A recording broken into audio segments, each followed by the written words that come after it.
Yeah, good morning. Wherever you're watching EIE Radio and Video China from, this is EIE Enough is Enough. Bring you greetings this morning in the name of God. Please sit back and enjoy EIE. This is EIE Radio. Please, you have the opportunity to call in this morning on our WhatsApp 1224 218 0929. This is EIE Enough is Enough, talking about the youth candidate for 2023 presidential upcoming election.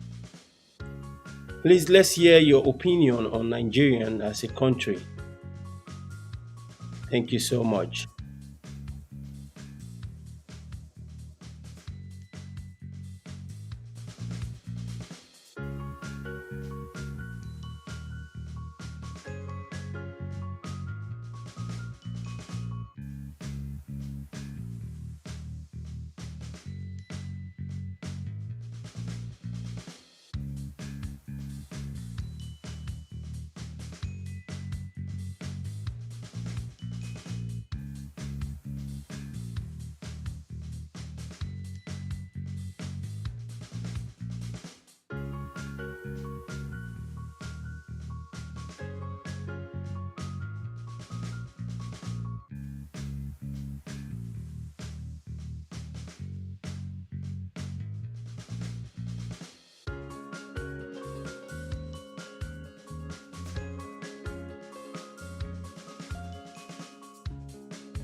We have a lot to be thankful for in this country called Nigeria, but we have something even better as citizens of Nigeria,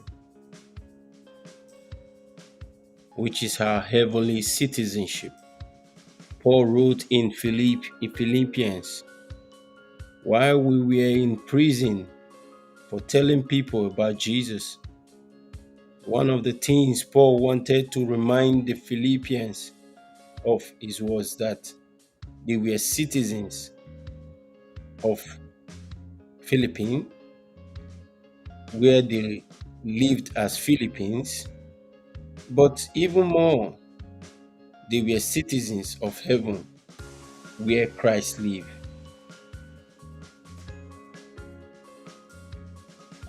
This is EIE Radio and Video Channel. Please call in our WhatsApp and let's hear your opinion on Nigerian, talking about the youth candidate for 2023 presidential election. Please call in and let's discuss. If anyone should tell you there is still more time, believe me, that person might be joking. There is no more time. Nigeria is the only country that we have. As at that, let's do everything humanly possible to protect, to keep, and to save our country as a nation. This is EIE Radio and Video Channel. Please call in our WhatsApp number +1 if you're calling outside the country, 224 218 0929. Let's hear your opinion on Nigeria as a country. Thank you.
Just in case you're just joining now, this is EIE Radio and Video China. Please call us on WhatsApp 1224-218-0929. Let's get into conversation this morning. Let's hear your opinion on Nigeria as a country and who is the youth candidate for 2023 presidential upcoming 2023 election. Yes, I'm calling out to every Nigerians, be you Christian, be you Muslim, no matter any religious belief that you believe on or you have the faith on. We are living, rather existing in Nigeria and in diaspora because what we, the common people, have left from the bad leaders is existence. Because we are still existing, we are going to fight our way out to be alive again, to maintain our dignity, our rights as God's created and living human beings. I'm speaking to you that has neglected his human dignity and rights, all in the name of religion. I say give up now because it is destroying you. You that has given up your dignity, all in the name of your political party. I say give up now. Give up now because it is destroying you. You that have given up your dignity and your right, all in the name of your tribe. I say give up now. Give up now. Give up now because it's destroying you and not making you to enjoy God's given life. Our political leaders has used most of this means to trap most of our youths down, for them not to embrace humanity and enjoy God's given opportunity to them as lives. This morning we have a caller this morning, and we'll be taking our first caller this morning on EIE Radio and Video China.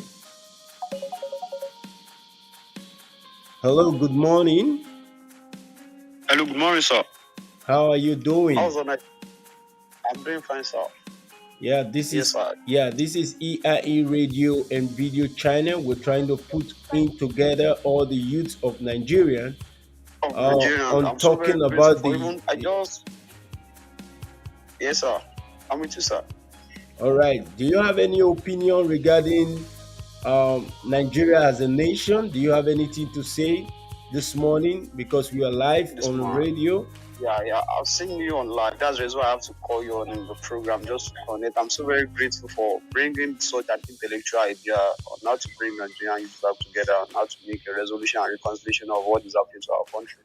Thank you so much. And it has been a great privilege, sir. It's a very good idea, and it has been a great idea, sir. I'm so very grateful, sir, for having someone like you, sir. And concerning such a thing, sir, I've seen that it has been a very great topic that even presently now that's what people are deliberating on. And still, you people in the diaspora still bring the idea is a very great privilege, sir. Thank you so much. Based on that, sir, I think maybe if we can keep on enlightening our youth, sir, and others, sir, that's going to be a great idea for us to bring down our oppressor that have been oppressing this our country for a long period of time, and the rulers calling themselves a leader that have been ruling us, protecting for us. Because if we are not careful, such a thing that happened in Afghanistan will still happen in Nigeria. And I don't pray such a thing should happen, but let us advise our youth to go on and collect their PVC on how to make something change in 2020. Because in the idea of bringing or break it down or making an adaptation, I don't believe in that, because these people are not ready to make such a thing. And the only thing on how we can bring back our country to the normal procedure is to go and get our PVC and make everything to be great. And I think maybe we youths can make it, because so far we can see youth involving in such a crime thing is a very bad to our society of nowadays. But if we can just enlighten with the youth together, generally talking about the world, so that we can make something change, because we have a good idea. Especially with Nigerians, we have a good idea, but our youth ready to fight for the right. But they just only sleep down on social media, lamenting and just vomiting rubbish out of mouth. But with the program you are bringing out, I think maybe people have been, because I've already shared it to some group and they have been following it now. That's been a great idea. I'm so very grateful to you, sir. Good morning to you, sir. Thank you so much for joining this program, and thank you so much for following up this program. And Yes, sir. by the grace of God, we're still gonna keep doing what we believe we're gonna do to help our dear country, because this is the only country we know and we have. And the Taliban's, we could see what they did to the Living in Afghanistan. Afghanistan. Yeah. Yeah, that's So very bad humanity. we'll be talking much about that on this program today, because it is an eye Yeah. opener for us. They said if there is too much dirt in water, even the blind man Hmm. can use his tongue To and feel his it. mouth to pick the dirty out of the water. So What? we should Yeah. not be sitting down, folding our hands, and watch our own Yeah, country yeah. being Because hijacked from that us that's that's because of that's a been our failure of that's been leadership. leadership. That's been our own idea that just let us. No one is ready to fight. But I keep on saying that if you people didn't ready to fight for your rights, they'll keep on oppressing you. This and this. So such a thing that happened in Afghanistan don't happen in our country, because even I think the president has even jailed himself up now, saying now the Taliban are ready to take over Afghanistan and even their parliament. So I think we Nigerian youth have been even been learning a lesson now at this time of era. Still seeing a 80 years old man still being in government, and you a very young youth of 20 years still taking cutlass and they're fighting youth like you.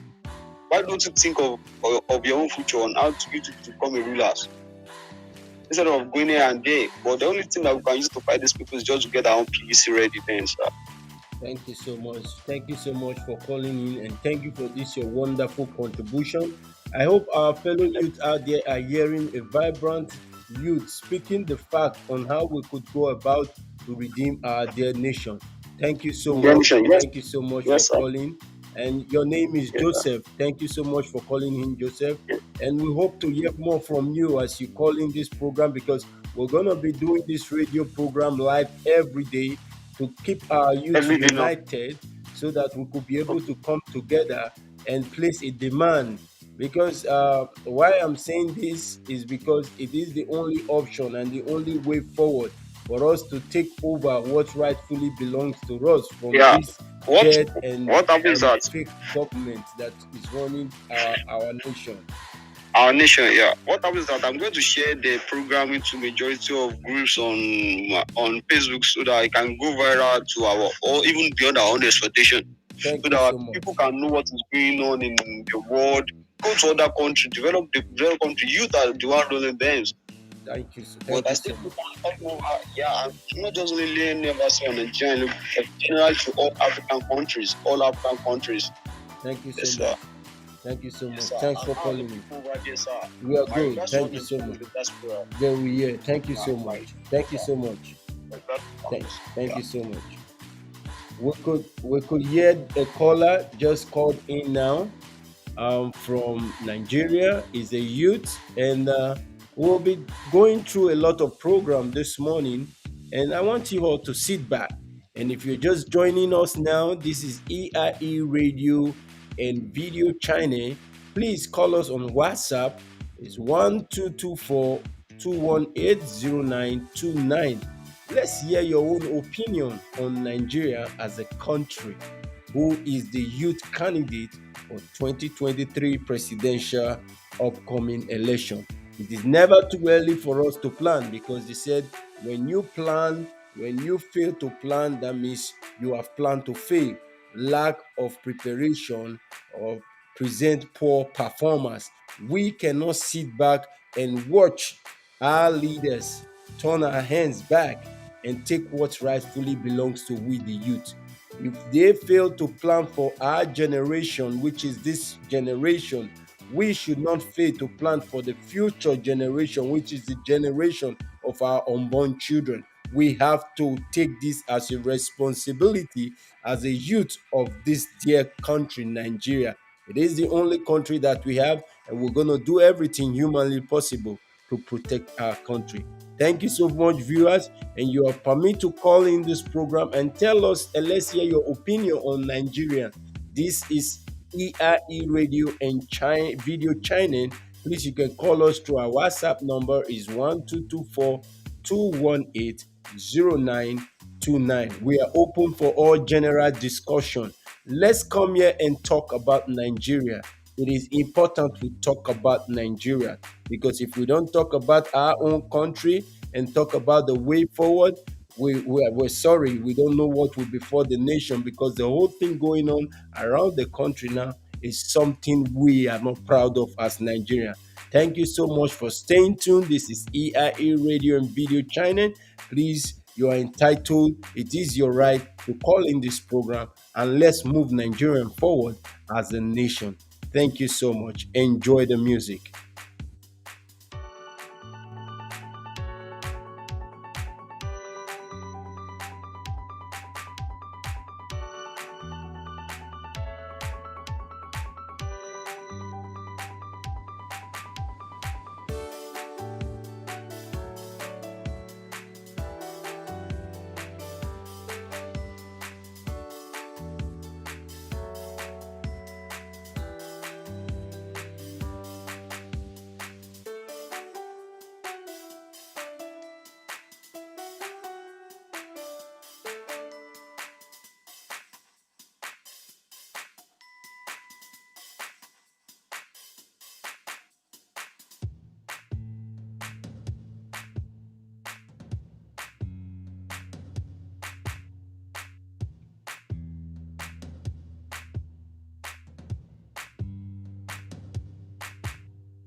This is EIE Radio Channel. Please, you can call in. Our WhatsApp number is 1224 218 0929. Let's hear your opinion on Nigeria as a country, on the youth candidate for 2023 presidential election. But if we come together as youth of the nation, fight our justice, fairness, freedom, equity as a democrat nation, we can change the narrative of our bad government. I know we can achieve this. That is why I'm using this nugget to clear the air to anyone that is distracted because of one movement or cessation of the break of Nigeria. I, Donadoba Edo, the presenter of EIE Enough is Enough, is telling every one of you that if you fail to join this fight, this struggle now, and Nigeria failed in 2023, after 2023, I will personally consider every of you guys that failed to participate to redeem your father's land. I will warmly advise and call you a failure because you have failed to redeem your land. Nigeria is the only country that we have. We can commonly say that, oh, time is there is still more time. Believe me, the clock is ticking slowly and fast. We have to start looking out for our candidates to support. Let me ask, who are we waiting for? Are we waiting for the political elites or political parties to come up with their candidates? Come on, my people of Nigeria. When we come together, we can be able to make demands from INEC. Therefore, we can be able to penetrate our government and make demands from INEC. This is the only way we can fix Nigeria. Nigeria is our dear nation, and as at all costs, we shall do everything to protect our country. This is EIE Radio and Video Channel. Please call on our WhatsApp number +1224 218 0929. Enjoy the music. Thank you.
Yes, this is EIE Radio Video China.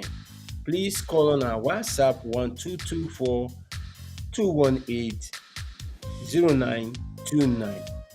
Time where we supposed to take unite together in agreement with the busy fights for territory.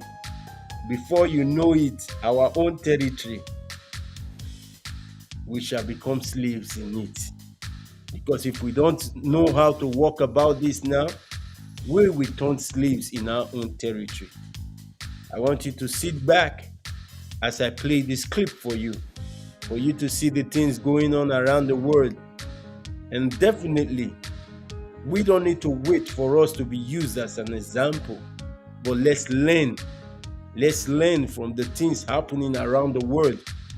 And then we could be able to figure out. Because believe me, whether you like it or not, God still loves Nigeria. That is why He's setting aside all these things happening around for us to learn and know what to do and how to move our country forward. Sit back as we take a little clip from what is happening around the world. This is EIE Radio and Video Channel, set up aside for all Nigerian youth. If you're just joining, you can as well call on our WhatsApp number +1224 218 0929. Let's hear your opinion on Nigeria as a country. Tell us what you think. Is it too early for us to plan and prepare for the upcoming 2023 election? Who is our youth candidate? And believe me, whether we like it or not, we're going to get ourselves prepared. And if we fail to answer this call, which is our responsibility, we have ourselves to blame for that. We won't stand and watch things go bad. We won't stand and watch things go ugly. We could watch and see what is going on all over the world. What are we doing to ensure that we are not victim of the same situation, crisis that is before other nations? We have to do something as Nigerians. Please, this program is meant for all the youth of Nigeria. This is a radio program you can call in to express how you feel about the country. And I believe the only way we could move this nation forward is when we come together in unity and strive for justice, fairness, and equity. Sit back as we play you this clip from what is going on around the world. An insurgency to try to overthrow the government and rid the country of Christians. Now human rights groups are asking the White House to stop the carnage. After losing ground in Syria and Iraq, the top general of U.S. Special Operations Command in Africa is warning that Al-Qaeda, ISIS, and other Islamic terror groups are now trying to take over parts of the continent's most populous nation. Major General Dagvin Anderson says Muslim terrorists have set their sights on Nigeria's southern and northwestern regions, and the U.S. is now sharing specific intelligence with the country. So this intelligence sharing is absolutely vital, and we stay fully engaged with the government of Nigeria to provide them an understanding of what these terrorists are doing. Their goal? Eventually turn Nigeria into a Muslim country and force Christians who make up half the country's population to either leave or convert. Christians are in the eye of the target, and they're coming after them. And the numbers are staggering. August 6th, Muslims stormed 4 remote Christian villages in Kaduna State, killing 22 villagers. July 24th, 21 dead, scores injured, and several Christian homes destroyed by militants. July 19th, 19 people killed when assailants armed with guns and machetes attacked a wedding reception. And the list goes on. Leading human rights groups say what's going on in Nigeria is a genocide. If you look at what's happened on the last 20 years, George, it's just massive number of attacks against Christians. Look, 50 to 70,000 have been murdered. For years, the main terror group was Boko Haram, which seeks to overthrow the government here and create an Islamic state. They go after Christians and moderate Muslims. They push a hardline Muslim agenda. It is their intention to establish a caliphate and to just rid all of Nigeria and West Africa of any Western influence whatsoever.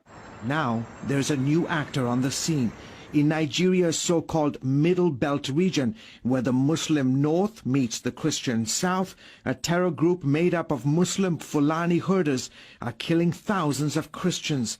More than 1,400 Christians were hacked to death in just the first 7 months of 2020 by Fulani herders. Unfortunately, the secular media are quite often biased and trying to present this as a tribal conflict rather than religious. Nigeria's president, a Muslim, has so far done very little to stop the bloodshed. His police and army are also mostly made up of Muslims. The attackers are never captured. They are not prosecuted.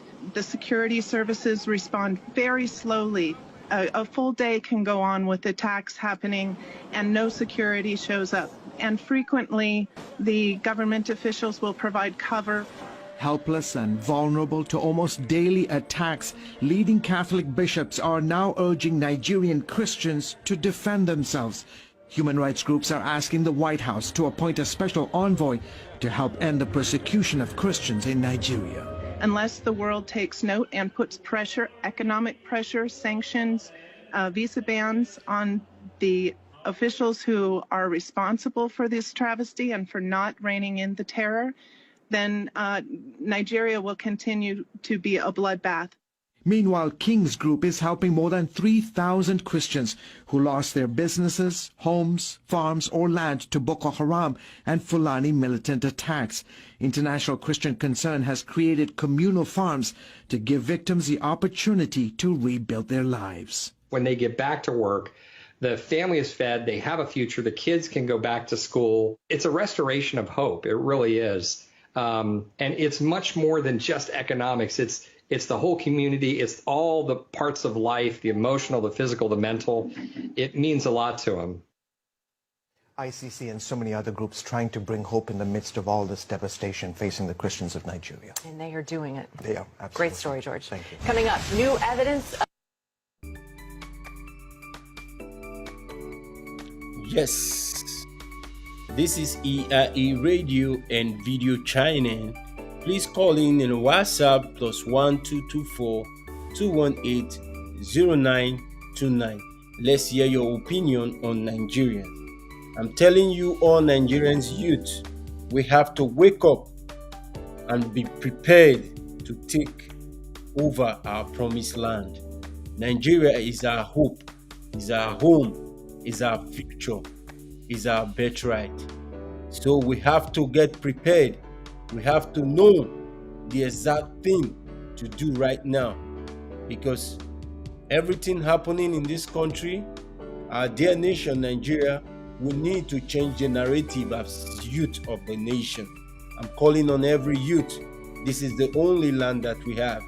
And as of that, we do everything humanly possible to save our land, to save our future.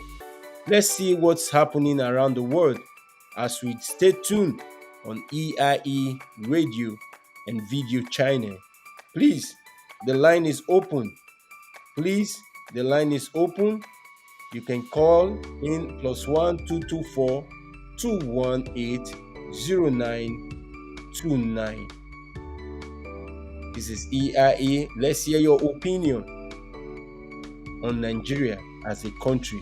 Who is our youth candidate for 2023 upcoming presidential election? Thank you.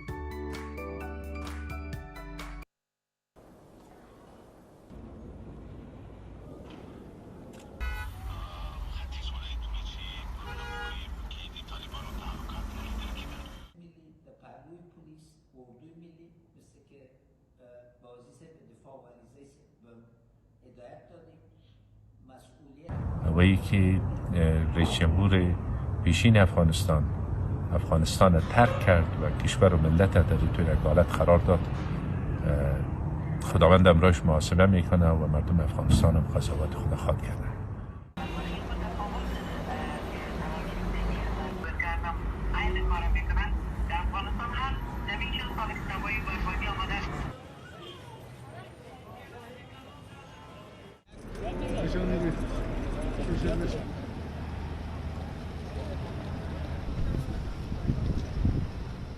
Recently, life has become difficult for people. People worried about how the way Taliban treat us before and now. It's a little different. The question is, can you trust them to be nice? Well, we just want peace.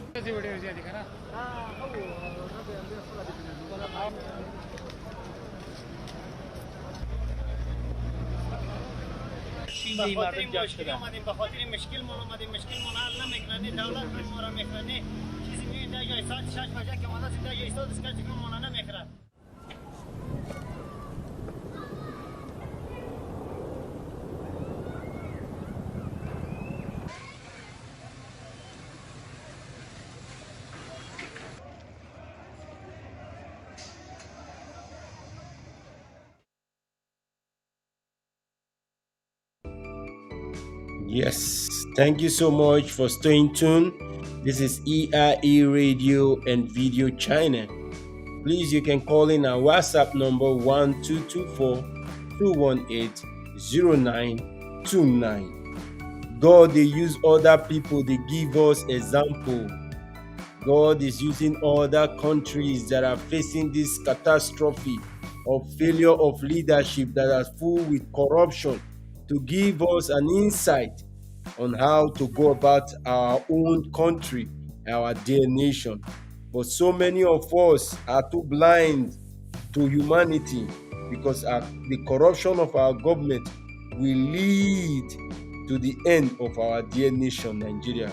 We must stand now to protect our future from happening like what is happening now in Afghanistan. It is an eye-opening. Listen to the President of the United States of America on his first approach to what happened in Afghanistan and how the President of the United States of America cares about the citizens of America. Of a truth, how many of Americans need to die just to seek peace between the Taliban and the Afghanistan. It is our time they face their problem, settle their differences. If they don't have value for humanity, the Americans do. They value their citizens. As at that, let's listen to the President of the United States of America, his speech on what happened in Afghanistan. Sit back, viewers. This is EIE Radio and Video China. Please, you can call in on our WhatsApp number 1224-218-0929. Let's hear your opinion on Nigeria as a country. Sit back as I play you this clip from the President of the United States of America, who cares so much about the citizens of America. Good afternoon. I want to speak today to the unfolding situation in Afghanistan, the developments that have taken place in the last week, and the steps we're taking to address the rapidly evolving events. My national security team and I have been closely monitoring the situation on the ground in Afghanistan and moving quickly to execute the plans we had put in place to respond to every constituency, including and contingency, including the rapid collapse we're seeing now. I'll speak more in a moment about the specific steps we're taking, but I want to remind everyone how we got here and what America's interests are in Afghanistan. We went to Afghanistan almost 20 years ago with clear goals. Get those who attacked us on September 11th, 2001, and make sure al-Qaeda could not use Afghanistan as a base from which to attack us again. We did that. We severely degraded al-Qaeda in Afghanistan. We never gave up the hunt for Osama bin Laden, and we got him. That was a decade ago. Our mission in Afghanistan was never supposed to have been nation building. It was never supposed to be creating a unified, centralized democracy. Our only vital national interest in Afghanistan remains today what it has always been: preventing a terrorist attack on America's homeland. I've argued for many years that our mission should be narrowly focused on counterterrorism, not counterinsurgency or nation building. That's why I opposed the surge when it was proposed in 2009 when I was vice president. And that's why, as president, I'm adamant we focus on the threats we face today in 2021, not yesterday's threats. Today, the terrorist threat has metastasized well beyond Afghanistan. Al-Shabaab in Somalia, Al-Qaeda in the Arabian Peninsula, al-Nusra in Syria, ISIS attempting to create a caliphate in Syria and Iraq, and establishing affiliates in multiple countries in Africa and Asia. These threats warrant our attention and our resources. We conduct effective counterterrorism missions against terrorist groups in multiple countries where we don't have permanent military presence. If necessary, we'll do the same in Afghanistan. We've developed counterterrorism over-the-horizon capability that will allow us to keep our eyes firmly fixed on the direct threats to the United States in the region and act quickly and decisively if needed. When I came into office, I inherited a deal that President Trump negotiated with the Taliban. Under his agreement, U.S. forces would be out of Afghanistan by May 1, 2021, just a little over 3 months after I took office. U.S. forces had already drawn down during the Trump administration from roughly 15,500 American forces to 2,500 troops in country. And the Taliban was at its strongest militarily since 2001. The choice I had to make as your president was either to follow through on that agreement or be prepared to go back to fighting the Taliban in the middle of the spring fighting season. There would have been no ceasefire after May 1. There was no agreement protecting our forces after May 1. There was no status quo of stability without American casualties after May 1. There was only the cold reality of either following through on the agreement to withdraw our forces or escalating the conflict and sending thousands more American troops back into combat in Afghanistan, lurching into the third decade of conflict. I stand squarely behind my decision. After 20 years, I've learned the hard way that there was never a good time to withdraw U.S. forces. That's why we're still there. We were clear-eyed about the risks. We planned for every contingency, but I always promised the American people that I would be straight with you. The truth is, this did unfold more quickly than we had anticipated. So what's happened? Afghanistan political leaders gave up and fled the country.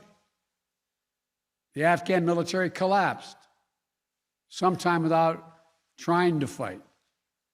If anything, the developments of the past week reinforced that ending U.S. military involvement in Afghanistan now was the right decision. American troops cannot and should not be fighting in a war and dying in a war that Afghan forces are not willing to fight for themselves. We spent over $1 trillion. We trained and equipped an Afghan military force of some 300,000 strong, incredibly well equipped, a force larger in size than the militaries of many of our NATO allies. We gave them every tool they could need.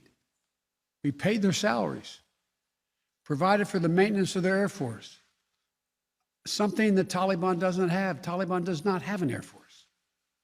We provided close air support. We gave them every chance to determine their own future.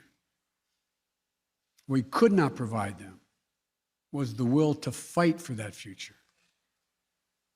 There's some very brave and capable Afghan special forces units and soldiers. But if Afghanistan is unable to mount any real resistance to the Taliban now, there is no chance that 1 year, 1 more year, 5 more years, or 20 more years of U.S. military boots on the ground would have made any difference.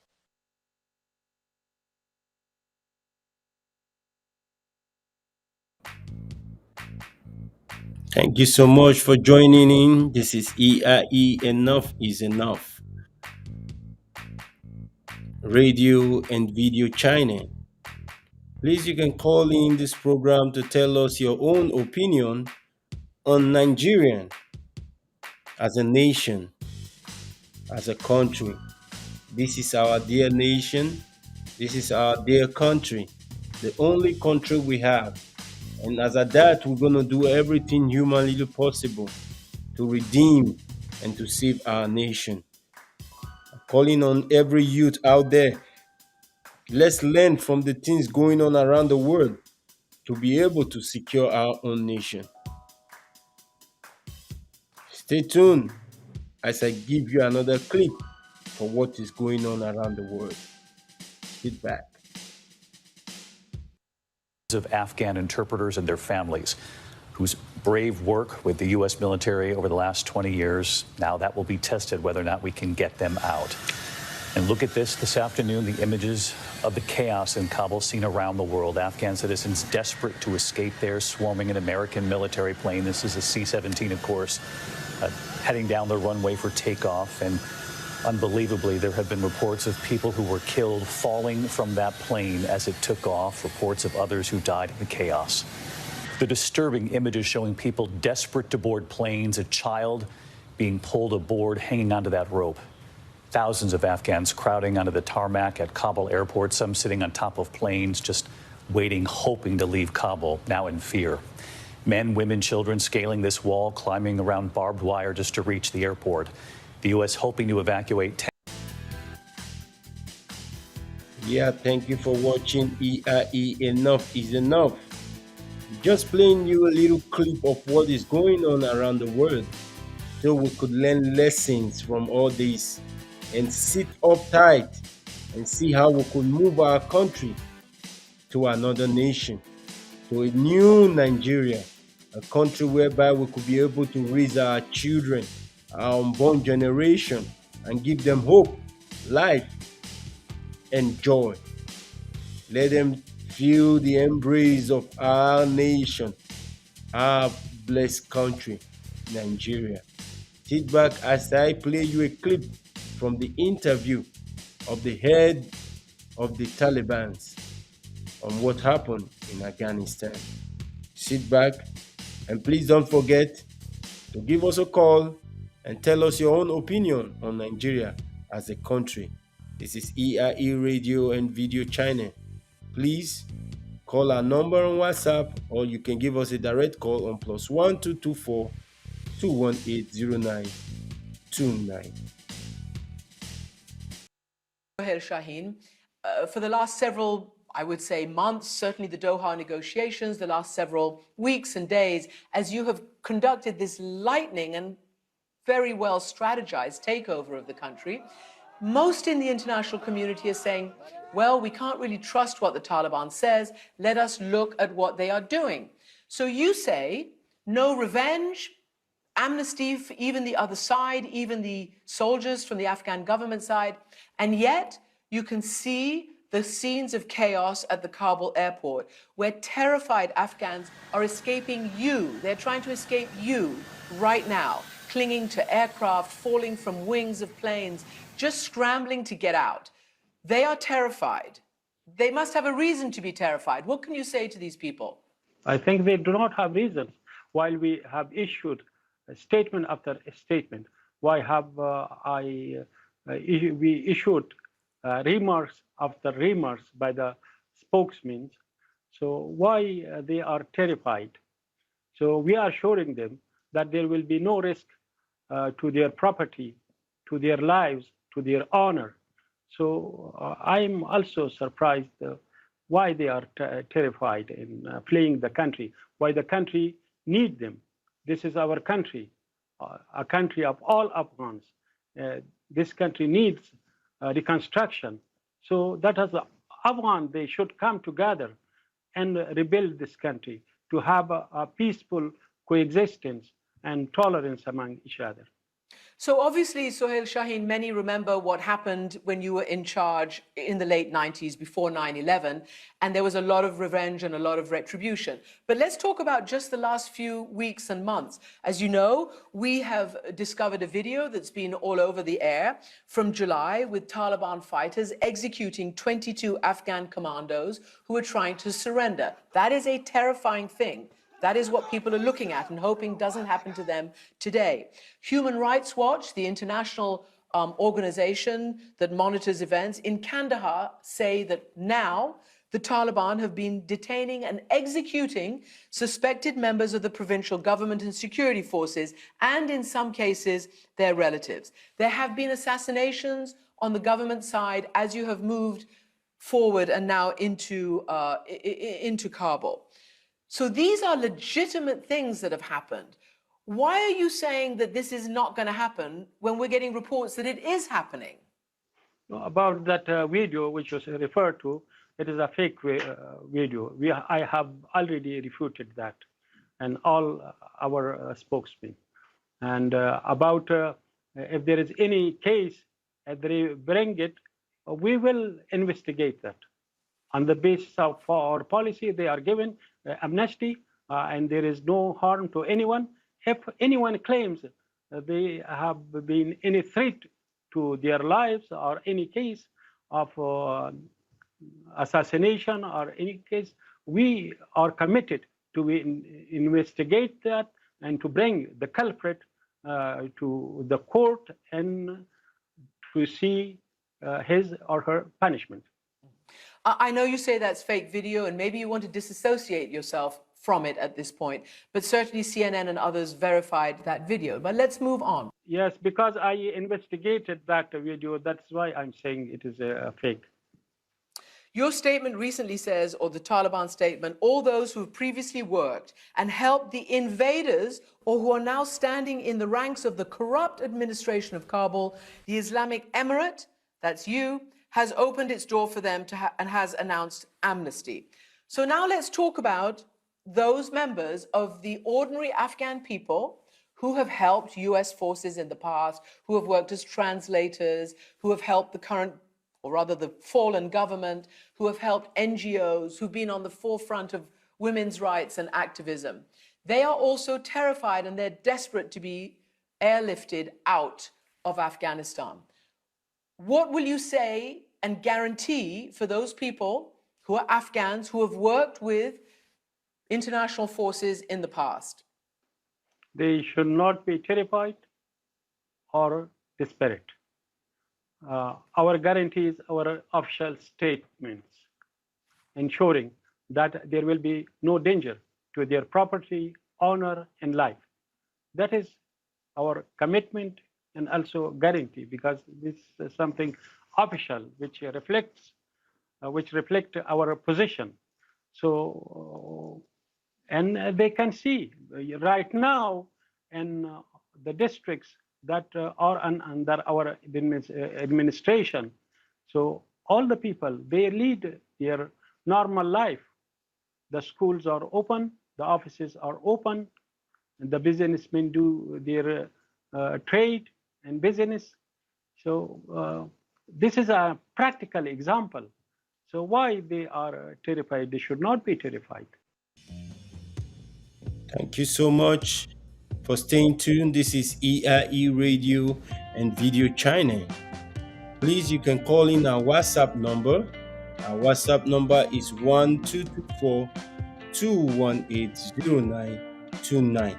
Let's hear your opinion on Nigeria as a country. Who is the youth candidate for 2023 presidential election? Yes, absolutely. I know you are right. You seeking for this agitation. You causing problem, thinking that Nigeria is no longer safe as a home. But don't forget, 95% citizens of the country are not the cause of the misfortune of the country. Please, we should give solution to the actual problem, the problem of our bad government. The problem of Nigeria is our bad government. And according to democracy, we have a choice of right to elect a candidate to serve the nation. Make we not come turn some persons wey get heart failure, you go go dey take medicine for headache. I go repeat that statement. Make we not come go turn somebody wey get heart problem and go dey take medicine for headache. We can build Nigeria. Yes, we can build Nigeria. It's unity we want. It's unity we are lacking now. Because if any region break out of Nigeria today, they will still go ahead and elect someone to rule over them. What makes you believe that that person you're going to elect is going to be the right person to move your region forward? We are tired of losing our people, our youth, our born generation in the hands of these our faith leaders. Please, let's not be distracted as a youth.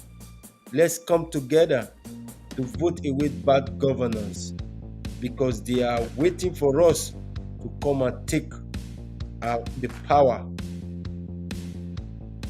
through a democratic electoral way, electoral system. Yes, we can win. We can win if we come together. Yes, we can win if we come together. The Bible says, can two work together except they agree? We can only work this out when we agree, when we come together and fight this and win this battle. Let's save the future. Let's save the future. Let's come together and elect a candidate that will change the narrative of Nigeria's story. Sit back as we go on a little commercial. We'll join shortly. This is EIE Radio and Video Channel, prepared live and direct to see how we could move Nigeria to the next level. If you're just joining in now, you can give us a WhatsApp call, or you can call us directly on the phone number displaying on the screen, 1224-218-0929. This is EIE Radio and Video Channel. We're here to discuss the youth candidate for 2023 presidential election. Sit back as we go on this commercial. House Masters presents Green Estate in Edo State.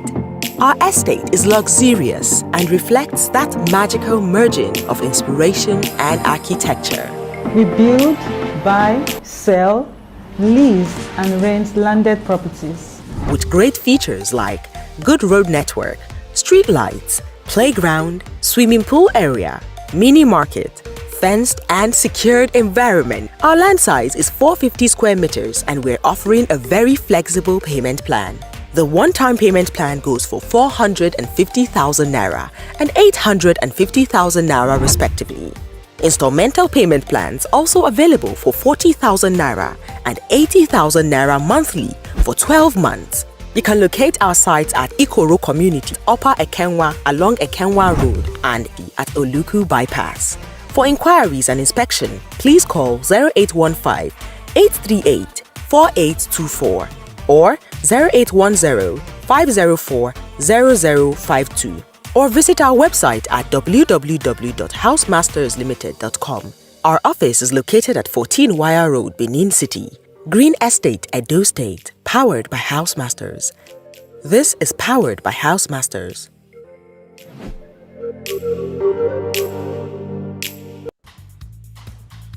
Thank you so much. Thank you so much for joining this program.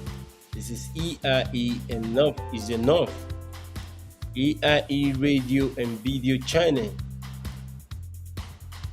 Talking about how to move Nigeria forward. and talking about our democracy and talking about the youth candidate for 2023 presidential election. If you're just joining now, please kindly follow this program and let's see how we could come together. For the Bible says 2 better heads are better than one. Let's come together and put things together on how to move our nation to the next level. How we're going to take Nigeria to a proper place whereby every citizens of the country will enjoy the benefit of the land.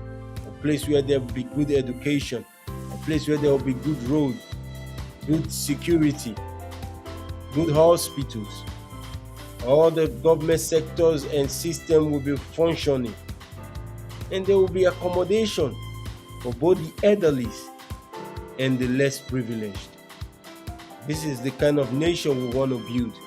This is the kind of nation, a nation whereby there will be infrastructure, job, employment for all the youth of Nigeria. Enough is enough of we being slaves in our own father's land. Nobody is entitled to Nigeria. Nigeria is for everybody. And as at that, since it has been hijacked by our evil leaders, we have to come back to the drawing board. And the drawing board is EIE. Enough is enough. Enough is enough from all the looting. Enough is enough of all their corruption. Enough is enough. I was talking to a friend during the course of the week. He told me that in the place of some politicians, some bags of money were recovered, and those money were all rotting. Because why? They kept the money, they cannot use it, they cannot give it, they allow the money to rot in. What a greed and evil people that we have as leaders. We don't want to be used as an example. That is why we're calling out on every youth and citizens of Nigeria. Let's stand up for our right. Let's stand up for our democracy. This is our nation. This is our nation. This is our world. We're going to build it. We're going to fight it out. We're going to walk it out together. Let's listen to one of the youth candidates who is aspiring to be the president of Nigeria. Sit back for a little documentary from a youth candidate of Nigeria. You're watching Heroes Special. Heroes, a celebration of success. Dr. Solomon Uchenna winning, presidential aspirant, Nigeria Restoration Party, NRP. Dr. Solomon Uchenna winning was born on the 3rd of January 1974 to the family of Chief and Mrs. Solomon Elizabeth Oja in Ekwamaka community in Ikwo local government area of Ebonyi State. He attended his primary school education at the Army Children's School, Mina, Niger State. He also attended his secondary education at Government Secondary School, Mina, now Abubakar Dada Secondary School. He equally attended Theological College at Apostolic University, Freetown, Sierra Leone. Again, he attended Nigeria Open University in Abuja, where he studied business administration. Yes, my names are Dr. Solomon Uchenna Winnie, the international president of Solomon Uchenna Winning Project 2023.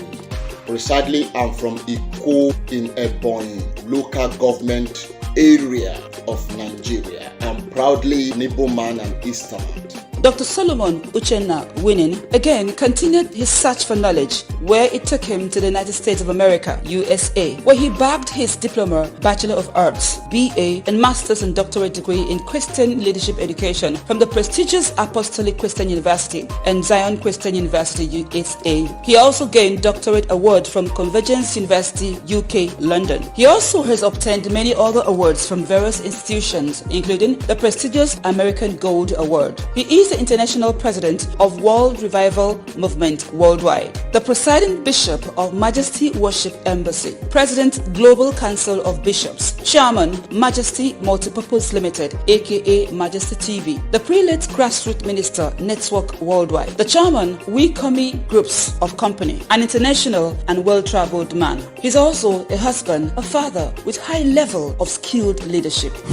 In an interactive interview session with Dr. Solomon Winning, he said that he was born to a military father who was transferred from Enugu Barracks to Minna. Growing up was hard as his father's meager salary as a soldier couldn't do much for the family. Dr. Solomon as a child had to assist his mother in her little business by hawking her goods with his friends in the barracks. Sadly, one of his childhood friends lost his life in the process, but he was grateful to God for sparing his life. Asked about his mentors, he said his mom, who was a Deeper Life member, greatly influenced his life. He then looked up to Pastor W.F. Kumuyi as a role model. He desired to be like him. Later in life, he was further influenced by Archbishop Benson Idahosa and Queen Elizabeth, Sir Nnamdi Azikiwe, Alhaji Tafawa Balewa, and Chief Obafemi Awolowo. He said that these personalities greatly challenged him and inspired his life. So much so, he desired to become like them, impacting greatly on humanity globally. His paramount ambition is to become the leader of his people, to lead his people out of poverty and depravity. He also added that he desires to lead and leave great legacies for his generation and posterity. Even though he has affected so many lives all over the world, Dr. Solomon Uchenna Winning says he is yet to be fulfilled as a human being. He said until he impactfully leads his nation into awesome greatness, he is yet to call himself a fulfilled man. Dr. Solomon also added that he has this unusual burden and passion for the Nigerian youth. According to him, he wants them to wake up to reality. He feels that the youth needs to wake up and put their ambitions, knowledge, talents, and abilities to use. Dr. Solomon believes that the youth need to retire the old generation leaders who shouldn't be running the affairs of the country affecting the youth. He believes that every Nigerian is extremely capable and endowed with wisdom and divine abilities to take over the mantle of leadership and move our nation forward. He said that many youths, as a result of his campaign, have woken up to the challenge via his mandate. They are fired up and inspired to greatness. He also demands that the older generation should support these youths and empower them in leadership. Dr. Solomon Uchenna Winning is also a renowned philanthropist. In his community, he is involved in capacity building, partnering with international companies and bodies to build houses, homes for the poor and less privileged. He also has expanded the structure of his community. Dr. Winning is also involved in empowering so many youths via projects like Own a Car Project, empowering Nigerian youth to own cars at very minimal costs. For these, he partners with his Japanese business partners. He is also committed to helping Nigerian students via the Own a Phone Project, empowering students to earn a living digitally. He's also built a vocational training center in Malawi. Dr. Winning is also putting up widows and indigent women programs to empower, house, and set up these women with capitals for businesses. He has done so much and helped a lot of Nigerians who are stranded in diaspora. Dr. Winning also have helped many Nigerian personalities to get international recognitions. Many youths have also benefited from his scholarship programs and also professional trainings in diaspora. Among many other projects in the pipeline, Dr. Winnings is committed to helping the Nigerian youths. Asked how he got involved in ministry, he said his birth was mysterious and divine. According to him, he was called and also treated like a precious child. He said his testimony was that his mom in 1973, after seeing all the miracles and signs and wonders following the ministry of Pastor W.F. Kumuyi, on meeting Dr. Kumuyi, she already has 2 boys but desires a 3rd one. She said she wants the child to become a great man like Pastor W.F. Kumuyi. Pastor Kumuyi then prayed for her, declaring that she would conceive and have an unusual child who would become a renowned global leader. By this prophetic prayer, Uchenna Winning's mother conceived the next month, and Uchenna Winning was born months later. Unusual miracles, signs and wonders have ever since followed him since childhood. He began to move in powerful vision. In September 3rd, 1989, he met with Jesus live in a vision after 40 days fasting. There, God commanded him to go into the world and preach the gospel, healing the sick and impacting lives. There and then, Dr. Solomon Winning was called into ministry officially by God, with signs and wonders following. Testimonies abound about God's miracles in his ministry, in his life. The crippled have walked, the barren healed. Many anointed miracles have been wrought through God's hands in the life of Dr. Uchenna Solomon Winning. God's heavy anointing have been witnessed heavily upon his ministry. While doing God's work, Dr. Uchenna Solomon Winning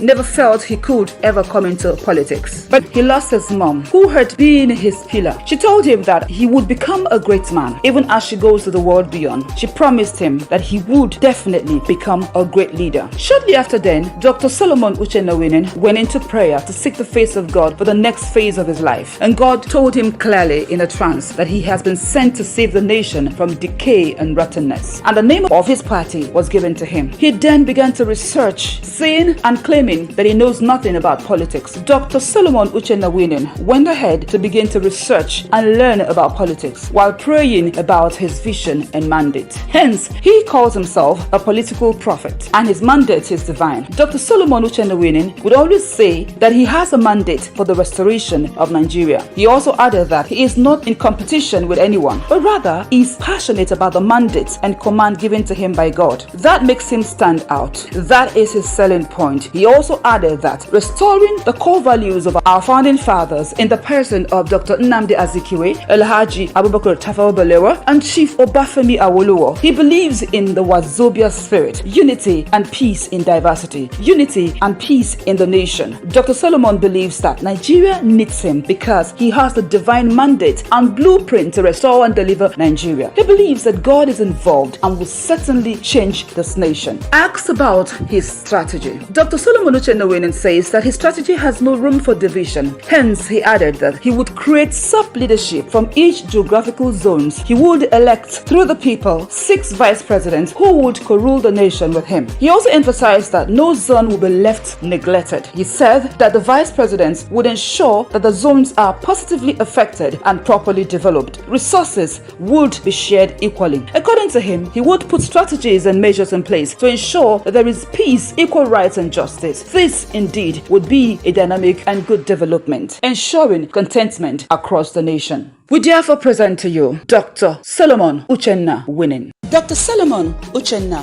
Winning. We ask him these questions.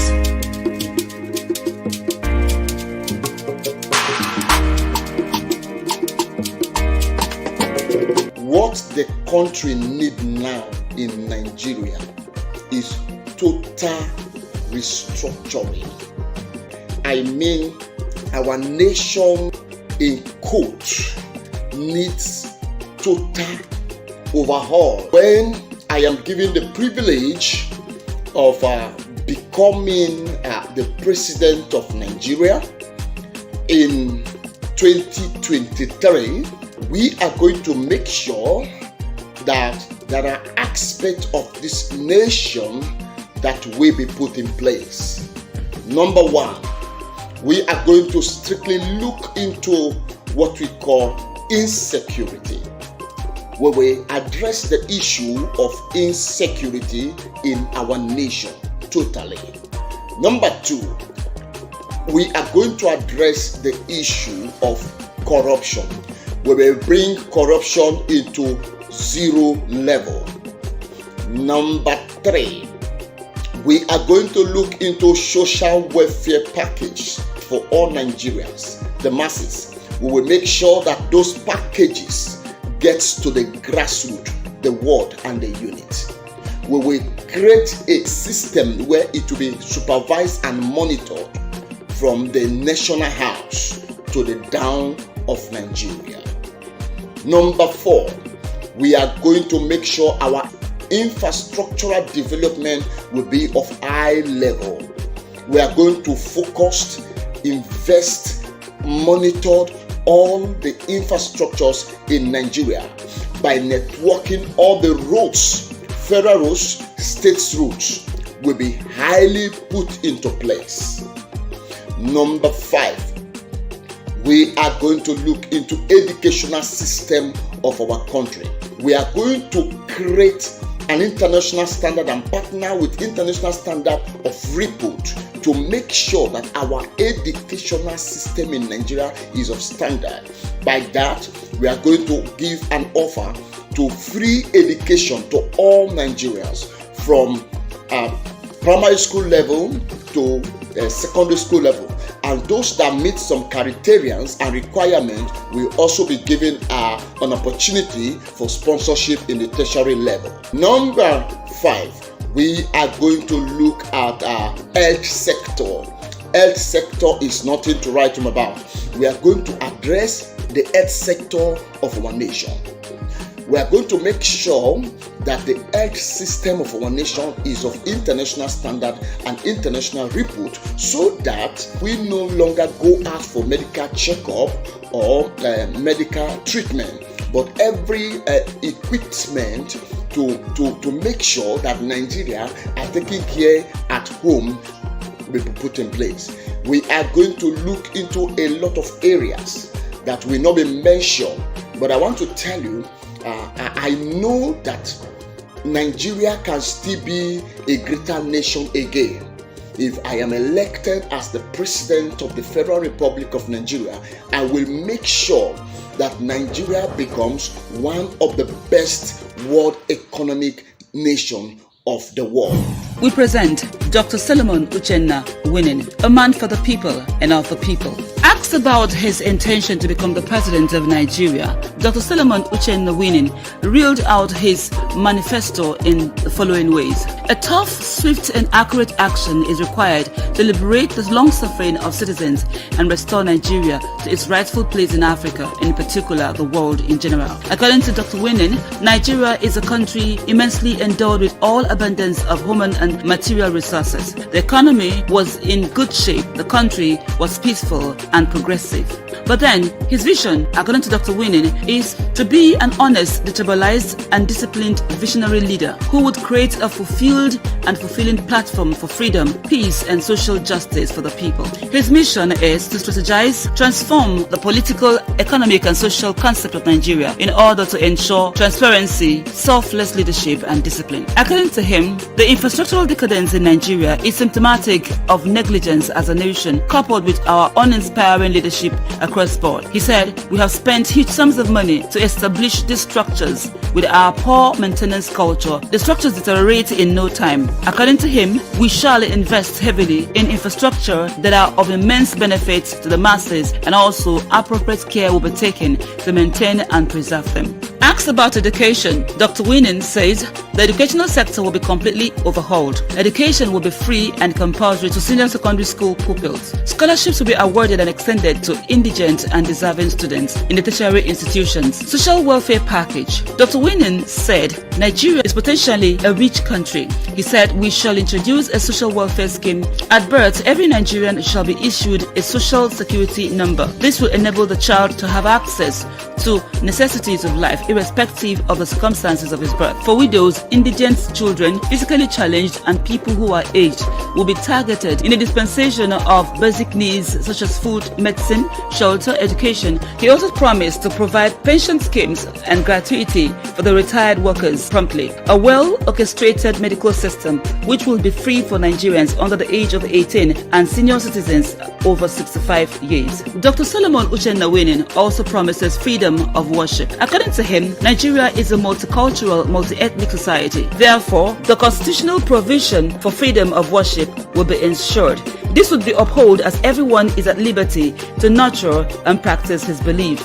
We shall unequivocally uphold, pursue and preserve the independence of the judiciary. The judiciary shall be given adequate attention with good remuneration packages. According to him, the national orientation movement will be re-strategized to make it proactive and also ensure that the movement relieves a new and proper way of reaching out to Nigerians who would embrace discipline, integrity and orderliness. Thank you very much. With this, I know that Nigeria is going forward. By the grace of God, I want Nigeria to give me chance to come and help them to salvage the decay of this nation. God bless Dr. Solomon Uchenna Winning. God bless the Federal Republic of Nigeria. Long live the Federal Republic of Nigeria. God bless you all. For me and my crew, my name is Ifeoma Chukwu. Thank you for watching and also for listening. You're watching Heroes Special. Heroes, a celebration of success. Thank you so much. Thank you so much for that. That is Dr. Solomon Winning, a youth candidate for 2023 presidential election. This is an opportunity for every Nigerian youth. Let's come together. Let's come together. Unity, the state of being united or joined as a whole. In mathematics, it is called number one. The quality or state of being multiple. Unity can open our eyes Unity can open our eyes to understanding that we all have to pay a huge price of acceptance, irrespective of our pains, troubles, worries, paths, and concerns.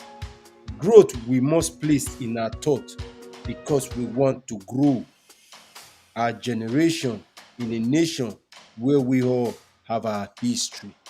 Understand democracy does not require informality. A quote from Barack Obama.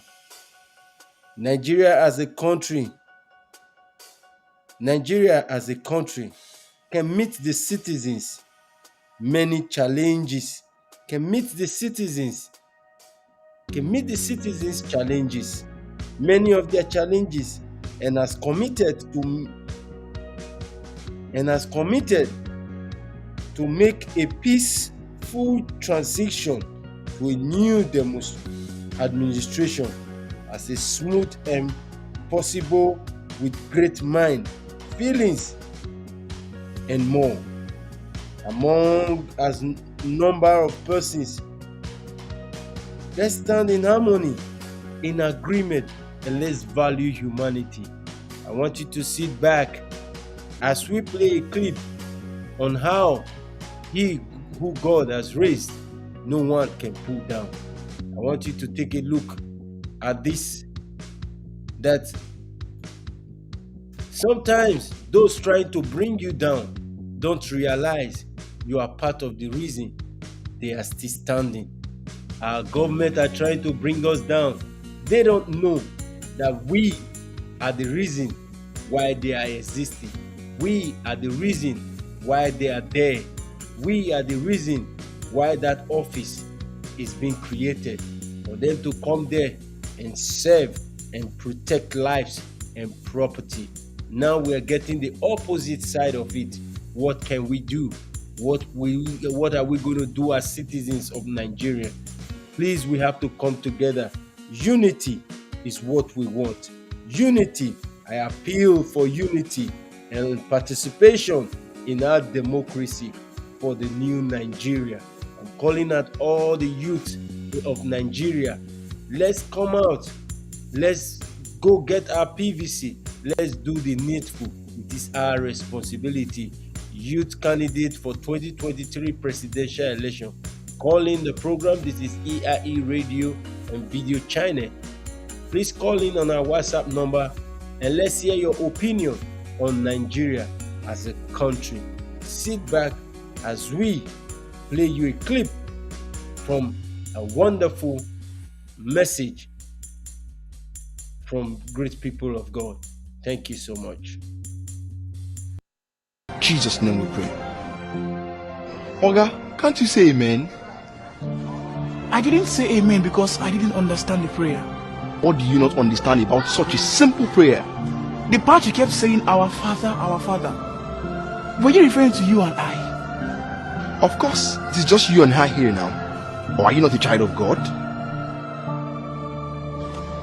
I am by His grace. But what about you, sir?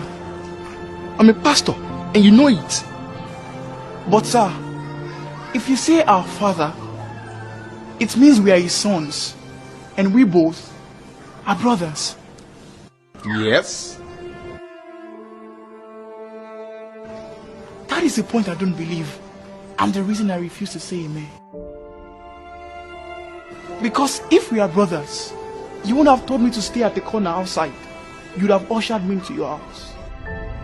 Sir, somehow, it is not possible that we are sons of the same father. Because that will make us brothers. And if we are brothers, you wouldn't have said, what kind of nonsense is this now? So my cry of hunger. What sort of nonsense is this now? And you won't see I lit at your house. Because it's literally the compound. If any visitor can come in, and I wouldn't want any visitor to meet him outside there. Wait a minute. How do you know what I said inside my... If we are brothers, your wife won't talk about coming to chase me away. What? I feel like going out there and sending me away. Neither will she refuse to share of her food stuff with me, sir. With what the price of food is saying now, I cannot give anybody my food stuff. If we are brothers, you won't be ashamed of people seeing me around your house. If we are brothers, you won't ask your wife to pack the leftover of your friend for me. I think we had a dinner with Dr. Benson yesterday, and there was some leftover food from the... Oh, yes. Yeah, you can package that. I think that will suffice.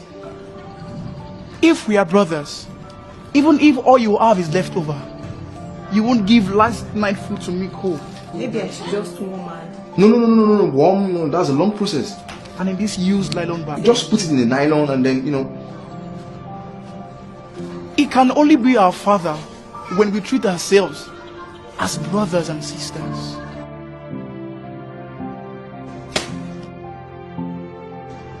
You mean you threw the food away? Ah, okay. Moses Omogoriola.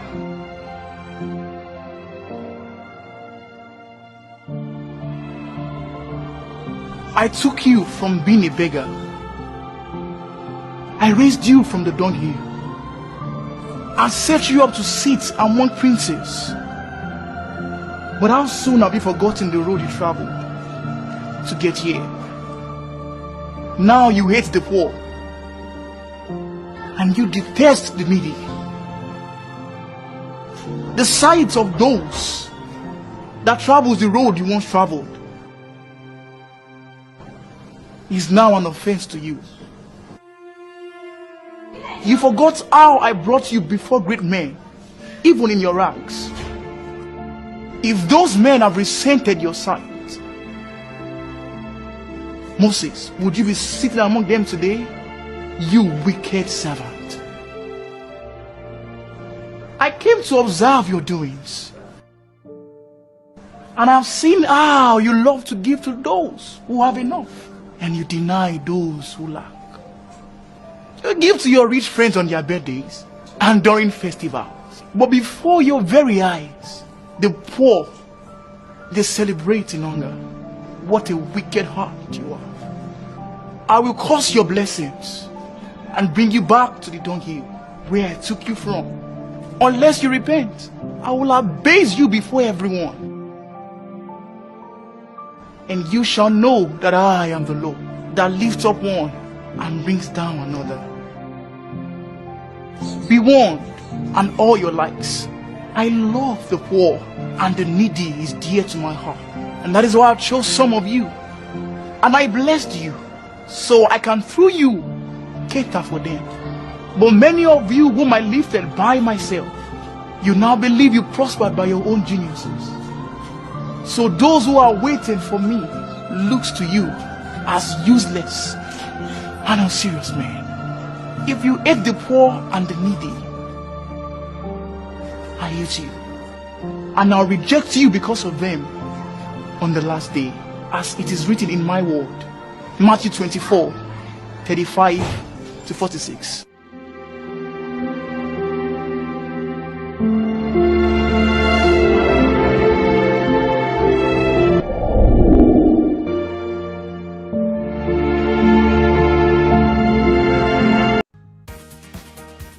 Thank you so much for watching. This is EIE Enough is Enough radio and video channel. You can call in on our WhatsApp number. It's 1224-218-0929. We just talked about unity. We talked about unity and the understanding of our democracy that we have to acquire. Let's talk about rights. Every citizen of Nigeria deserves equity rights, which is against discrimination based of race, nationality, ethnic origin, colors, religion, sex, or mental or physical ability, disability. Our responsibility is a duty or obligation, something we must do to secure and protect our dear nation for the future. We must save the future. All citizens living in a democracy have a civil and political right, which are usually articulated as part of the Constitution. But our failed government ripped us all of these rights, freedom, which is not guaranteed, even our protection for the people have nothing or less than zero of all of this. This is absolutely ridiculous and abusive of power. Let me appeal to all Nigerians. It is our democratic right, if you are above 18 years, if you are 18 or above, to vote. Also, we are coming together to elect a credible candidate that will understand the formality of what is true democracy. This is EIE Enough is Enough. And you can call in the program. Our phone number is displayed right there. Who do you think is the youth candidate for 2023 presidential election? And we just heard not quite long from one of the youth candidates, Dr. Solomon Uchenna Winnie, a presidential aspirant who has given us hope as a youth candidate of Nigeria. Please enjoy the music as we stay tuned.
Yes, still talking about the three components of democracy, which is unity, right, and respect. We've talked about unity, we've talked about right, and now we're talking about respect. Respect is feelings of deep admiration for someone or something related by their abilities, quality, or achievements, due to regard for the feelings, which is right or tradition of others. Our government and few citizens lack respect for humanity. Let respect be felt. Let respect be felt or shown for someone or something that you believe has good idea or quality. Consider as a manifestation of a personal quality Nigerian, I ask, what is your quality towards keeping and fighting for our democracy? This is a new democracy. Youth of Africa, we must continue to fight for justice, equal right of freedom, peace and love, unity. We must stand for our dear democracy in Nigeria. You're just joining this program. This is EIE Radio and Video Channel. Please, you can call in and tell us your own opinion on what you think about the country Nigeria. Our phone number, WhatsApp number is +1 224 218 0929. Enjoy the music.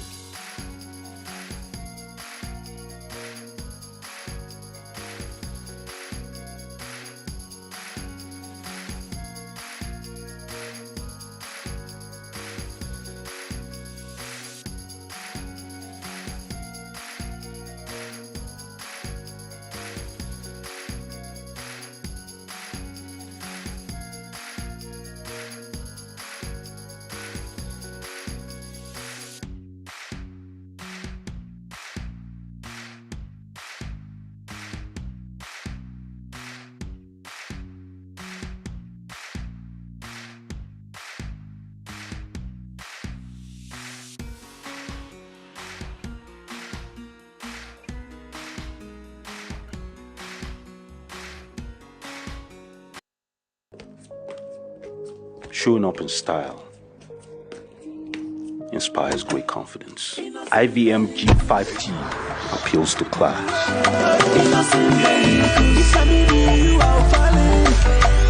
Time is of the essence.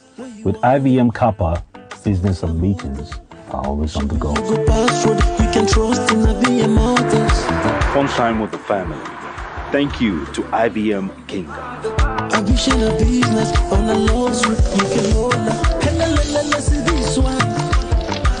IVM Kara is always stealing the show. Isn't she beautiful? Influence defines a great leader. IVM Seriki is Africa's commute king. Strong, reliable, and durable. With the concept of regionalization, Innocent Vehicle is committed to satisfying its customers with producing their everyday dream cars. IVM, pride of African.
Yes, this is EIE Radio and Video Channel.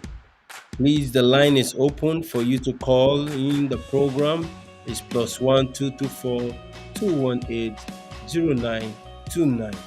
Let's hear your opinion on Nigeria. And I say, let's hear your opinion on Nigeria. I ask, who still believe in his or herself? Dreams. Are we a quitter or we're losers? We did it during EndSARS.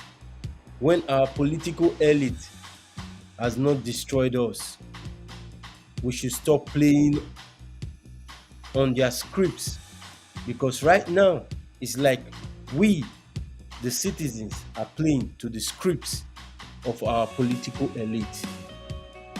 One more push, my beloved youth of Nigeria. I repeat, one more push, my beloved youth of Nigeria. We're going to attain victory and we'll be victorious. Just one more push. Just one more push. This one more push we're talking about is for us to push away every distraction and focus and focus and focus and focus. We can stop all the fight now, and let's put our ideas together to solve this situation, to solve this calamity and catastrophe that is before us, based on the fact that we have bad leadership. We need our own candidate now.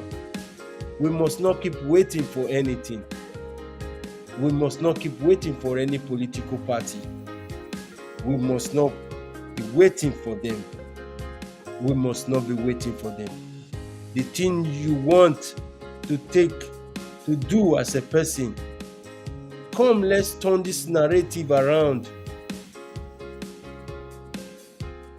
Let's turn this narrative around.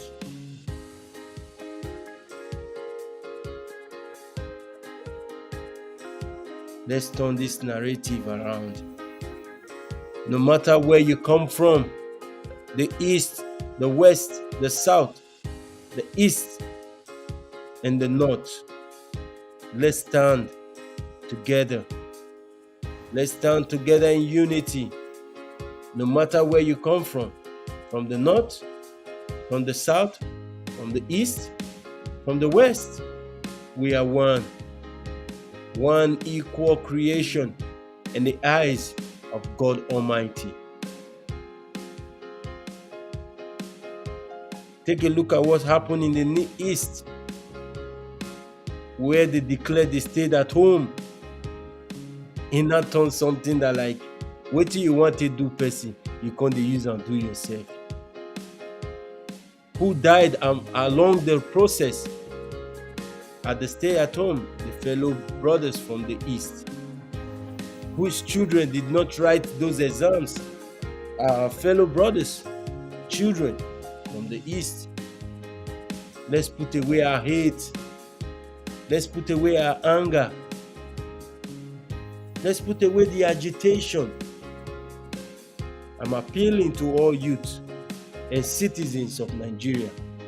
Let's go get our PVC. I ask, if you still believe in your dream, then we are not quitters or losers. We did this during the EndSARS, when we've not been destroyed by our political elite. One more push, I said, one more push. We're gonna get there. We're gonna get there, and we're gonna revive Nigeria. We're gonna revive Nigeria as a country and as a nation, as a democrat nation, our pride, our home in our father's land. If you've not gotten your PVC, please, you better do. As we listen to the song of encouragement from one of our brothers and our youth. Stay tuned.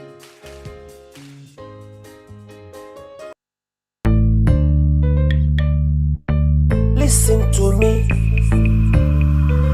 baby, wise. I don't vote you, I'll vote you. I could give you another chance, I'll vote you. I can vote you, I'll vote you. I can give you another chance, I'll vote you. I've got my PVC to exercise my civic duty. I've got my PVC, Shebi I be citizen, ABYC. Who will sue and say my arrest the government?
Thank you so much. Thank you so much. We don't need to engage in electoral violence. If you're a youth out there and you think the only way for you to survive is to engage in electoral violence, electoral fraud, please have a rethink. Think about your future. Think about your unborn generation. Do you know that the problem you're going to cause today might lead to the disappointment of your generation to come? I told you guys a story how I managed to figure out why I believe INEC is a problem. I did my NYSC service on INEC, and I could still remember how we were being used to manipulate the electoral results. So as at that, I kept this idea that when I'm on my own, just the way I am now, with no supervision from anybody, I know the right thing to do. I will speak out the truth and give Nigerians this awareness for us to be able to build a nation of transparency, a nation of credibility, a nation of honesty, accountability. That is what we're looking for in our new government. And as at that, I want you all to sit back as we listen to a woman that spoke the truth to our fellow youths of Nigeria. Sit back as you watch this clip. Who never register? I bet me go register. I also people don't come with 250 million persons. They never come the car with the ram join. They don't come with that figure. Now we turn now. If they tell us when I go register, I not go. Now we they play ball for center of road. The election day, now they go do election. Now they road now they play ball. Now play ball in the carry ancestors give now. When I go say they don't carry papa give now. And your papa that this is another agree say they be your papa because they get makeup artists. We go make up there turn to young boy. They go come say vote me. Uncle Moody dey Lagos yonder to so small collapse trousers for them. Make they take with the bishop. So now we go call wise now. Make we gather ourselves. Make we go take our voters card. That be our strength. What we go use for this election where they come. So area. I will tell you now. Wait, I want to tell you now. Finish. I don't get money for rubbish, nonsense. Thank you so much. Thank you so much. You had her loud and clear. The only weapon we have to change the narrative of our bad government is for you to go get your PVC ready. Go get your PVC and let's come together. Let's come together in unity and elect a candidate, a credible candidate that is willing to serve, that is willing to be accountable, that will not be too resilient for when Nigerians call. Because as that office is an elected office, who is not ready to serve is not privileged to be there. But because of this failed system of a country whereby the justice has no justice, where the Ministry of Work has no work, whereby things are going back in reverse instead of going forward, we need to do something. It is our time we stand for our nation. We cannot sit back and watch our nation being babooed by our evil politicians. I want you all to understand that not all that glitters are gold. I'm going to be playing you a clip shortly from Dino Milaye, who has actually been one time senator representing the constituency in Kogi State. Hear him talk, and I asked myself, I said, what trust does he think Nigeria has on him? All his interest is fighting for his political party, PDP. He has no interest for the people of Nigeria. He has never been spoken one day, and he said, let the people decide. All he cares about is to talk about his political party. Who cares about political party these days? We don't care about political party. All we care about is the citizens, the voice of the people. If the citizens come together, victory shall we attain. That is why I'm appealing, I'm pledging to all Nigerians. I'm begging you to please, let's come together. Let's come together. Let's come together and speak one voice to redeem our nation, to save our land from the shackles of corrupt leadership. Nigeria as a nation has failed in leadership for so many years.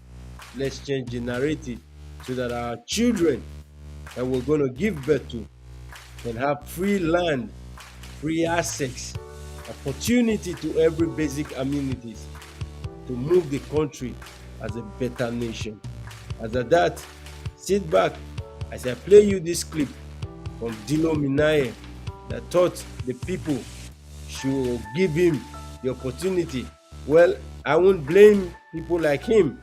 If he could still be one-time senator of the Federal Republic of Nigeria, despite all what they did, he still came out. There was a time he was being accused. He was trying to be arrested by EFCC. He fainted. We all know the story then. But now, he could flaunt his cars, he could flaunt his money, and he could still come out and say and accuse our government of corruption. Let's ask questions.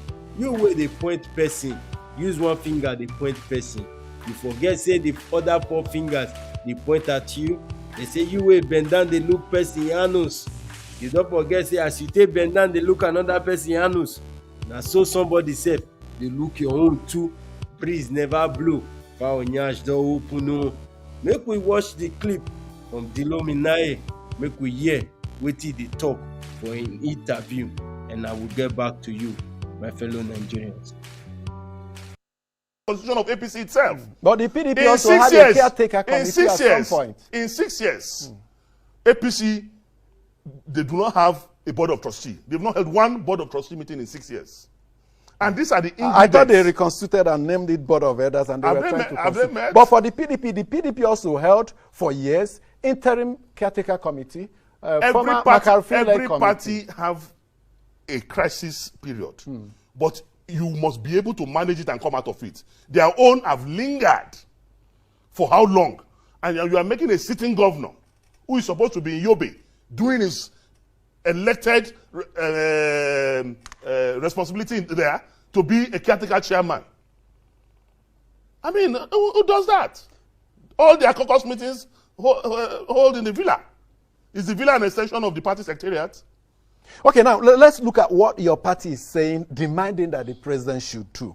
It should upscale the number of security operatives, that is, recruit them, seek foreign help, ensure the creation of state police, involve states in National Security Council meeting. The Minister of Information, Lai Mohammed, responded to some of this, and he said the party is already on this, the government is already on this path, and the PDP is aware, and yet is claiming to be providing the pathway for a government that has compass leading it to its destination accurately. My brother, just leave Uncle Kulayi alone. He's just doing what he's supposed to do. You know, it's my uncle. So I would not want to, but just leave. Okay. They have no capacity. But on the issues, the APC have no capacity to even do the things that PDP is asking for. We will speak as PDP to say do A, B, and C. But they lack total capacity to do what. Yeah, fellow youth of Nigerians, you can hear Dilo Minaye when the presenter was asking him, talking about something about Lai Mohammed. What did he say? He said you should leave Uncle Lai alone. Uncle Lai is my uncle. He's a government of Padi. What is not the tendency that if somebody like him is given an opportunity to go back there to represent, what is he going to do? You saw the way he was talking.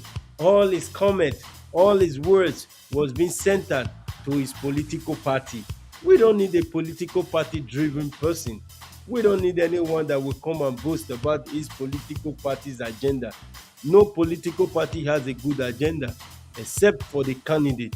So we want to stop every reason for everyone to be believing in any political party. And we'll further hear from him on that interview what he said. Please sit back as you stay tuned.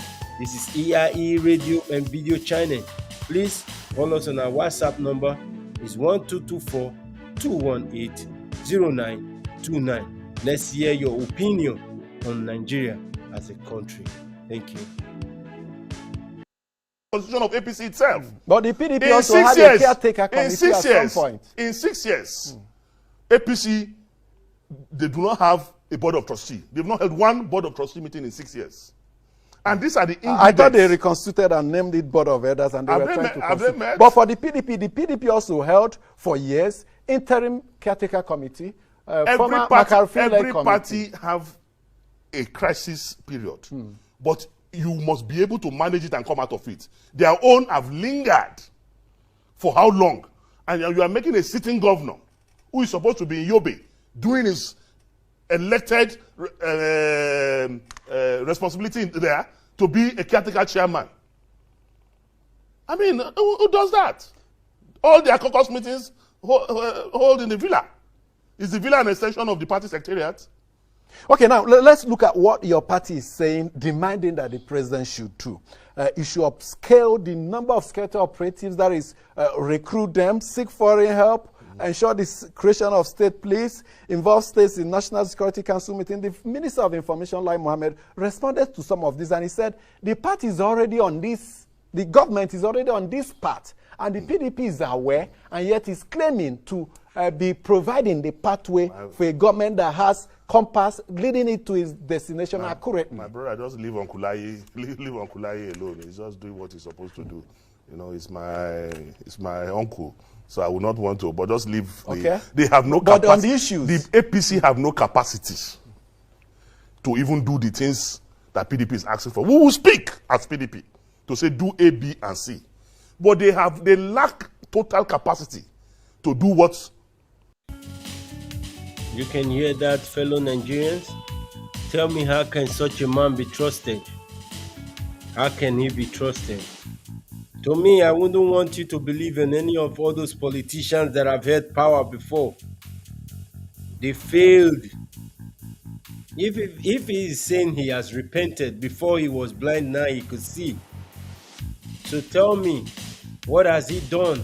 What commission has he commissioned ever since he left that position, as a form of, like, I'm sorry to the people of his own constituency that he failed to represent when he went there to serve? So we should not be blindfolded by main talks from all these politicians, because what they do, they cajole us with their words, get into power, and neglect us after electing them. Fellow youth of Nigeria, this is our time to stand, our time to be brave, our time to fight for our nation and our own land. We cannot sit back and watch our own country being hijacked from us. Where is our future if this happens? What is our home when this happens? We say no to injustice. We say no to this bureaucracy of a government. We say no to all that is going on in our country. We must stop corruption. We must stop every negative things happening in the country, because Nigeria is the only country that we have. Sit back as you relax and enjoy this great sound of music. And when we come back, we're going to be watching a clip from Okon. I have a message for Okon. Most of you that thinks we don't know what you're doing behind the people, in as much as you come out and talk about Nigeria, whichever way you are involved in the country, that you're not playing the role of which you are involved in, we're going to address it. We're going to address it. We're going to address it. Enjoy the music as we come back and visit the video which Okon posted on social media. Stay tuned. If you're just joining in, this is EIE Radio and Video Channel. Please, you can call on our WhatsApp number and let's talk about the youth candidate for 2023 presidential election. Let's hear your opinion on that.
Thank you for staying tuned. This is EIE Radio and Video Channel.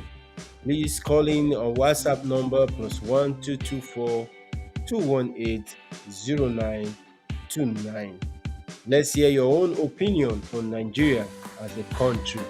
Who is the youth candidate for 2023 presidential upcoming election? So before we went on and kept you guys enjoying the music, we actually talked about a video that was played by Okun. This is something I want to review to you guys. Okun is a youth ambassador to INEC, and as at that, you have not done the needful. You have not gone back to the drawing board of meeting with your fellow ambassadors for you guys to discuss on how to alert INEC to be aware that the citizens are demanding a free and fair election in Nigeria. Because I can be an attestament to this, that INEC has been one of the major problems Nigeria has been facing. Manipulating of electoral results, stealing of ballot boxes, giving favorites to particular political parties, and incumbent power. This is what has been happening. Right now, we have people that could represent the youth, which are youth ambassadors. People like Two-Face Idibia, people like MI, people like Funny Bone, and also you, Okun, and Muhammad Musa, and many others. I'm calling on you guys. Please, you guys should try and come together as a youth ambassador and present our issue to INEC so that they could look into our matters and see how they could conduct a credible, free, and fair election. Let's listen to what he has to say. Though he make the point of what he was saying, but I'm saying charity, they said, begins at home. You that took a youth ambassador, have you spoken for the youth yet? But yet you are criticizing the government, and yet you forgot that you are somebody that should have been the voice of the youth. I am not challenging Federal Republic of Nigeria? No. Paradox Republic of Nigeria? Oh yes. Yes. Nigeria is a paradox. And I can explain. Nigeria is the only country that I know of. I don't know of any other country, but Nigeria is the only country that I know of that import the thing that they have in abundance and then export the one that they do not have. For instance, Nigeria is one of the highest ranking countries that produce petroleum in the world. One of the highest petroleum producing countries, oil producing countries in the world, but yet still, Nigeria imports petroleum products. And then export security. Yes, they export security to other countries in the world, other countries, especially in Africa and ECOMOC, on peacekeeping mission. When Nigeria is suffering from insecurity, they can't solve their insecurity problem. Yet still they are exporting what they do not have, which is national security. Every day, then they pursue person. They send from Boko Haram, nang na headsmen, nang na bandit. They even get the courts to pursue a sitting governor. A sitting governor of Benue State, come out from motor, begin to run for in their life, for leg. If a sitting governor can be running around, God forbid, like a bush rat, in the face of insecurity in the country, is that not a national embarrassment? That is what we are exporting, what we do not have, to other countries to go and solve the insecurity problem of other people in ECOMOC in the name of peacekeeping measure. Yet still we do not have security. We import the one we have, which is petroleum product. and then export what we do not have, which is security. Another thing that we export that we do not have is infrastructure. We don't have enough infrastructure in this country, yet still we are exporting infrastructure by way of doing railway from Nigeria to another person country, Niger Republic. Or is it because Niger and in Nigeria, they are almost spelled the same way?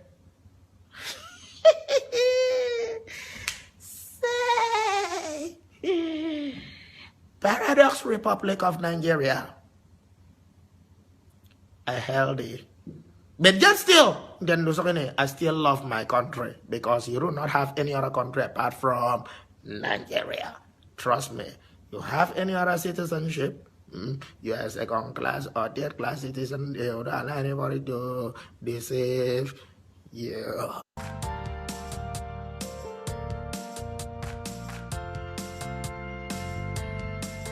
Yeah, thank you so much for staying tuned.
Where are the men from the northern region? The women are speaking up.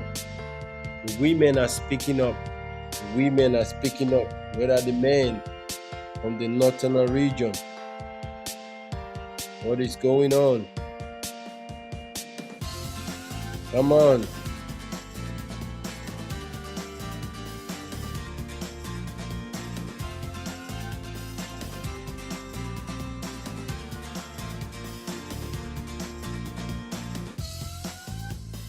Come on, Nigerians, enjoy the music.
Thank you for joining Enough is Enough EIE radio and video channel.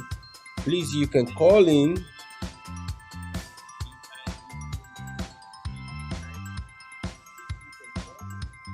You can call in our program through our WhatsApp number 1224-218-0929.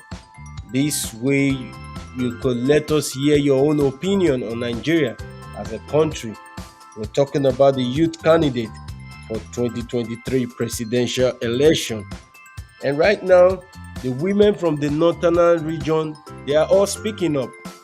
I'm wondering, where are the men? What has been happening to you guys? We're going to be hearing 3 different women speaking from the northern region. One is a vibrant Aisha and Hanatu, and another woman talking about what is going on in the northern region. Please sit back as we watch a clip from Hanatu. Good afternoon, Nigeria. Good afternoon, everyone watching me this afternoon. Nigeria.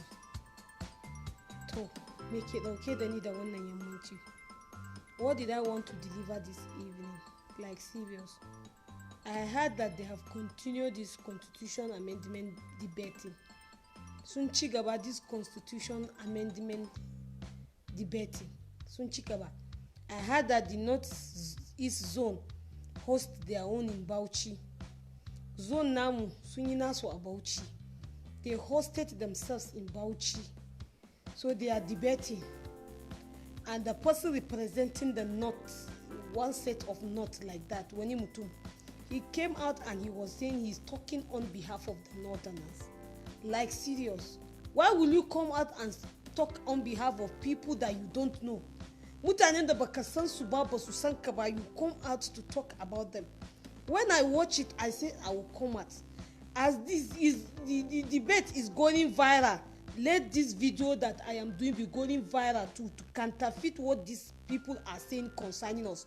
We Nigerian youth, we are not participating in this thing. Let Nigeria know that we, the Nigerian youth, we are not participating. But one day Kiramu participating. So nobody will come out and say that he has done the constitutional amendment to the benefit of the youth, which the youth are not the participants. Go back, or their so-called youth, they are calling their so-called youth. You are welcome, please, Suleiman. I'll do share and invite many to get to this, to get this video. So they said they are doing it for the benefit of the youth, right? Can you be doing something to somebody that is the beneficiary without the person knowing? You do something for a benefit of somebody, may she be sankana abun for his benefit, ba? Haba. So I say, let me come out so that let them know that we are talking about this thing. Like serious. They take us for a coward for a long time because Bama Fito Wahaka, Muna Musu Bagana. But I think that time the giant in us did not come alive. So now the giant in Nigerian youth has come alive.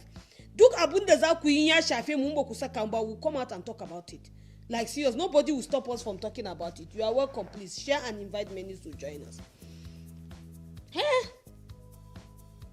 Just look at this man, he said on behalf. There's this program we are following here. I even advise so many people to follow. Enough is Enough platform is Nigerian youth that are in Canada and whatever. They are trying to see how they can bring our head together. So when the organ of the platform was making his a program like this live, he asked people to call. When I called him, he was asking me some questions and he said, are you telling me now on behalf of the Nigerian youth in the north that Nigerian youth in the north are supporting this move? If you check that video, you will see my response. I did not say yes because I did not contact anybody before coming out live. I did not place a request to the people on this platform.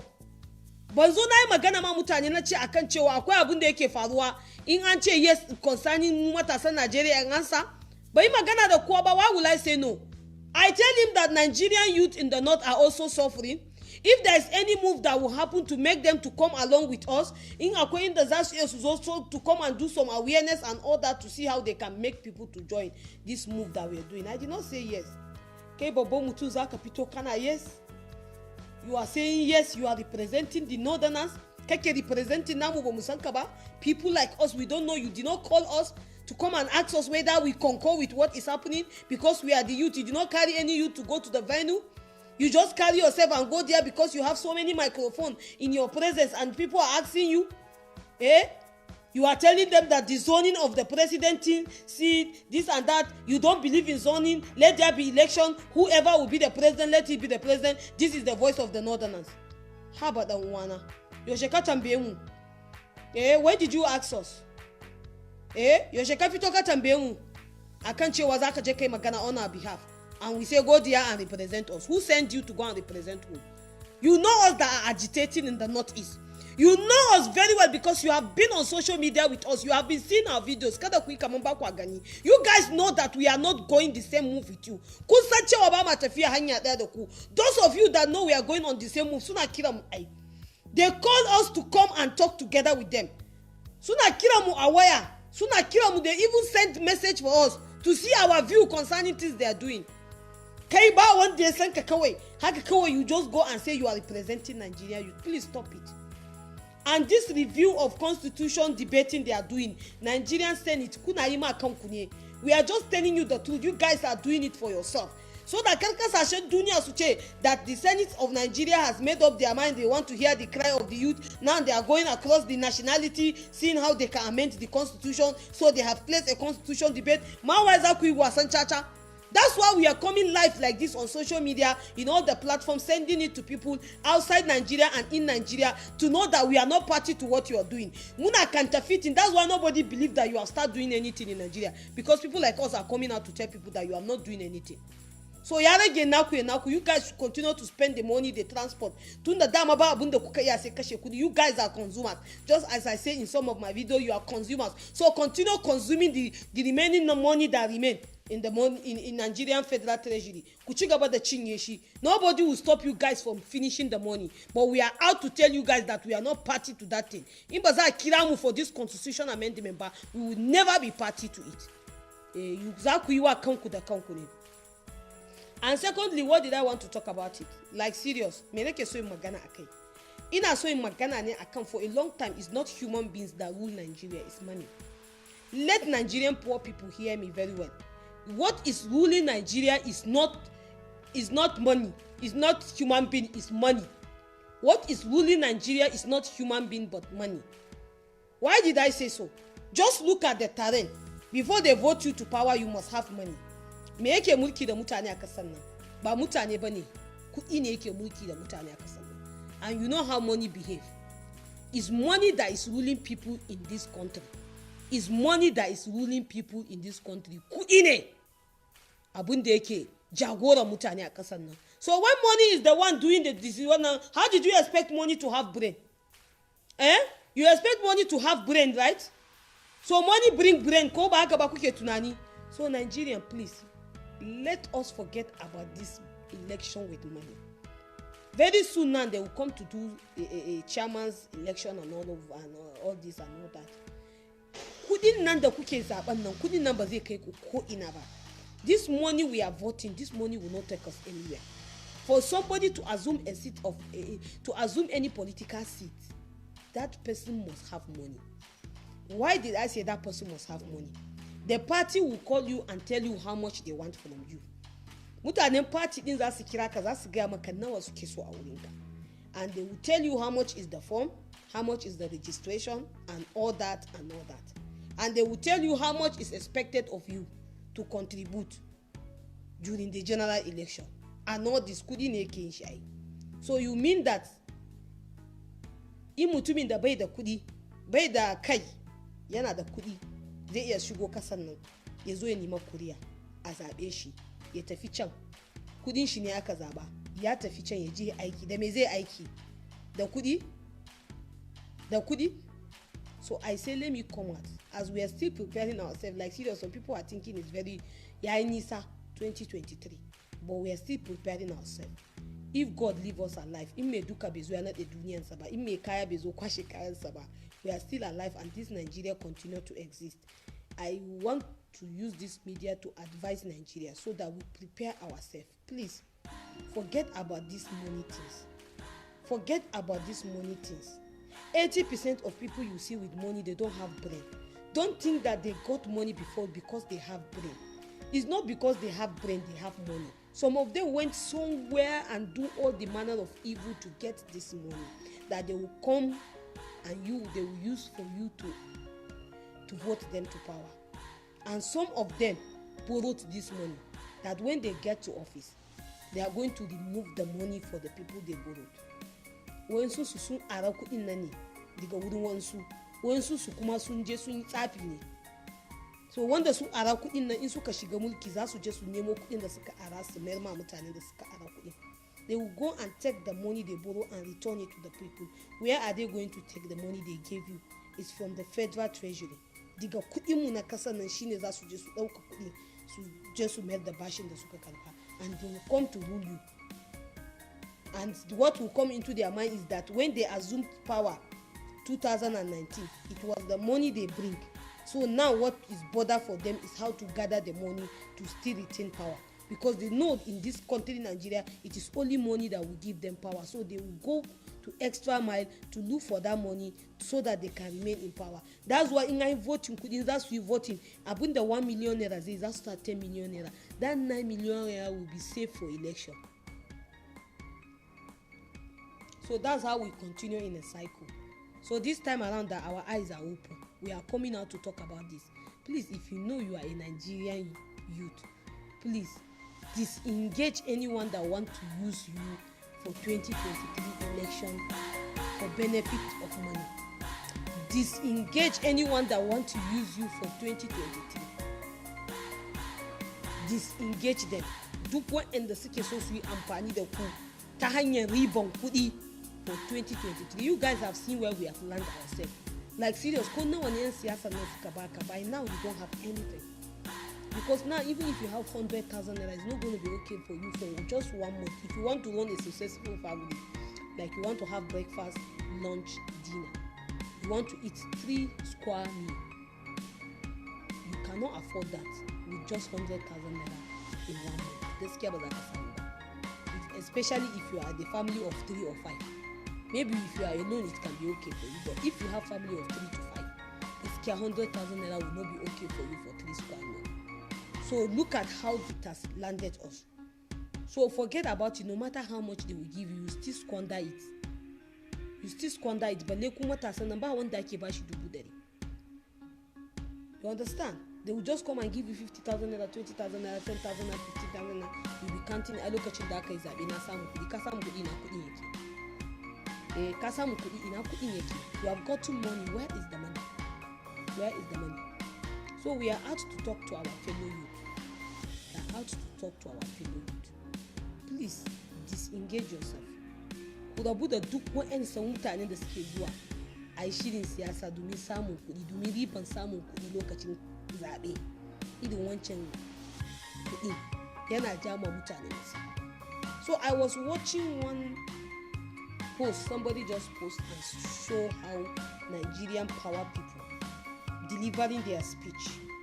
They will write it for them. To read it is a big problem. I was just watching, they are asking Magu a question about EFCC. Magu was just telling the presenter that they have built the structure and this and that, and she was now telling, do you mean that the structure is enough to help you to catch criminals? He said that they need a comfortable environment. They need a comfortable environment for them to catch criminals. Is that an answer? Is that an answer? You see that post, just go and check. You see that. In fact, I still repost it on my page. You go there and see. You see one army they call him. He was saying transitional, this transitional insecurity. He doesn't know what he wants to say. Like serious, these are the kind of people that power have been given to them. When Nigeria has brain machines, people that their brain work like machines in this country. We don't acknowledge brain, we acknowledge money. That's why we are failing where we are failing now. ba mu damu da kwakwalwar mutane ko kwakwalwar mutum yana ja ba. Mun damu da kuɗi nawa ne za a karba a hannu a saka a hannun mutum, shine muka damu da su. Mutum bai taɓa yin komai ba. I keep saying it here that you know this person doesn't have anything. In fact, he has been in government, he retired and all that, by the one investment. He doesn't have any business, but he came and joined politics. And that man is the one you are acknowledging as a perfect person to rule you. Rule you with what? What can he create? He did not create anything for himself. You see, I heard that I saw it on social media, and some people say it was on TV yesterday, and the president come and was talking about the people that want to leave the party, they want to take advantage of Nigeria or whatever they want to. Those people, the thing that is happening is those people that want to tarnish his administrator. So I want to ask him, Kamba, don't he know that those people are still there? Bai sani ba lokacin da zai je sit na president, he doesn't know that he has such kind of people. Like serious, he did not make any arrangement to silence them. He did not make arrangement to put them where they belong. He did not make arrangement. Ya je kawai je mulki yana man zai je samu smooth movement. Is Nigeria a remote on TV that he can use his remote to control? So that one is not big deal, Mr. President. You just forget about all this. We need a way forward. Forget about what happened. I was even answering the post when I saw it. He was like, we are those people that did this and that he's going to surprise. I said, we don't want the surprise of Mr. President. Like serious. When 2019 he was assuming it was this surprise he promised us, and really we did not come out from the shock of the surprise. So let's forget about what has happened. Let's think of how to move Nigeria forward. Let us think of how to unite ourselves. And all these things you are seeing and all that, some people were coming. In fact, when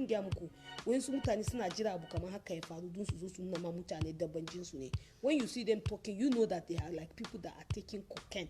They don't look like normal human beings. Some of these people that are agitating for freedom, they are just agitating for a place where they can exhibit their stoutness. That's what they are doing. You come out, you want to agitate for people. Kind of song freedom.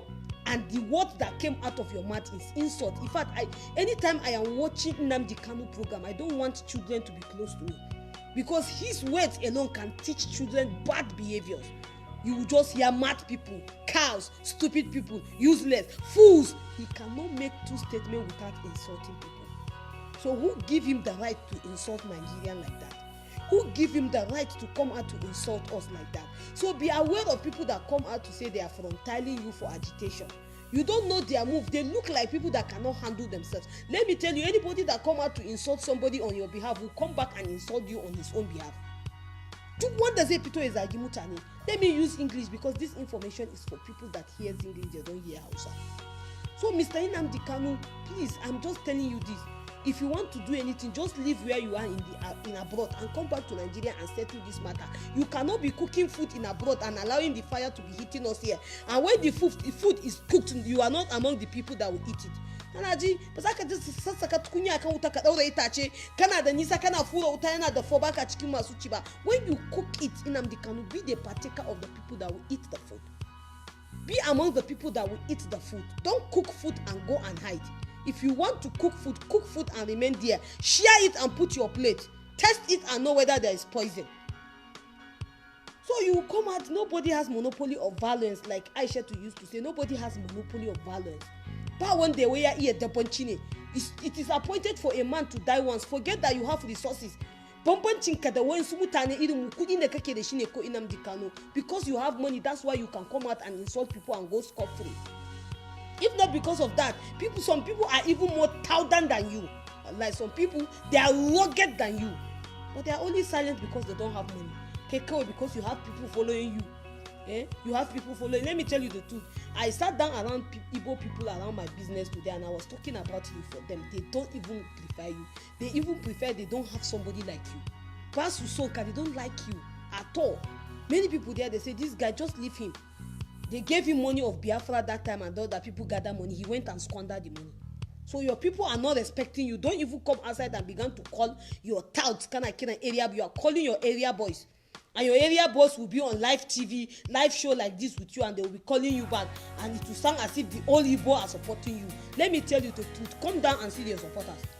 Leave abroad, come to Nigeria and see your supporters with your kuro eyes and see how many supporters you have. Then you compare the statistic of those your supporters and the number of people in Nigeria. Nnamdi Kanu, I'm surprising you to tell you that even 10% of Nigerians are not supporting you. 10% of your Igbo people are not supporting you. So stop insulting people. You just don't come out on social media and begin to insult anybody. Who did you senior? Who did you senior? Because you are just privileged, God just give you small privilege, you want to use it to distract other people, please. So please, let us do all those things.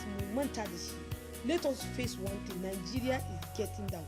Let's not allow those people to distract us from where we are going, because we are going somewhere. We are going somewhere. Nigeria is in danger and we are going to save her. So we are on our way. Don't allow other people shouting behind to distract you. We are moving forward, and forward we will move. Nobody is going to distract us, because we realize that Nigeria needs. I was hearing they were aspiring for the seat of the president for that at this article running with Obi. This guy, may God bless you. May God bless you. He said that Nigeria is a vehicle that has a problem of the brain box of the vehicle is having problem. So changing the driver is not the solution to the problem of Nigeria or of the vehicle. Any vehicle that has problem of brain box, Kajeka Kao expert driver, let him evacuate this one. Kajeka Kao, 20 years experienced driver, let him come and drive a car that stopped because the brain box is having problem.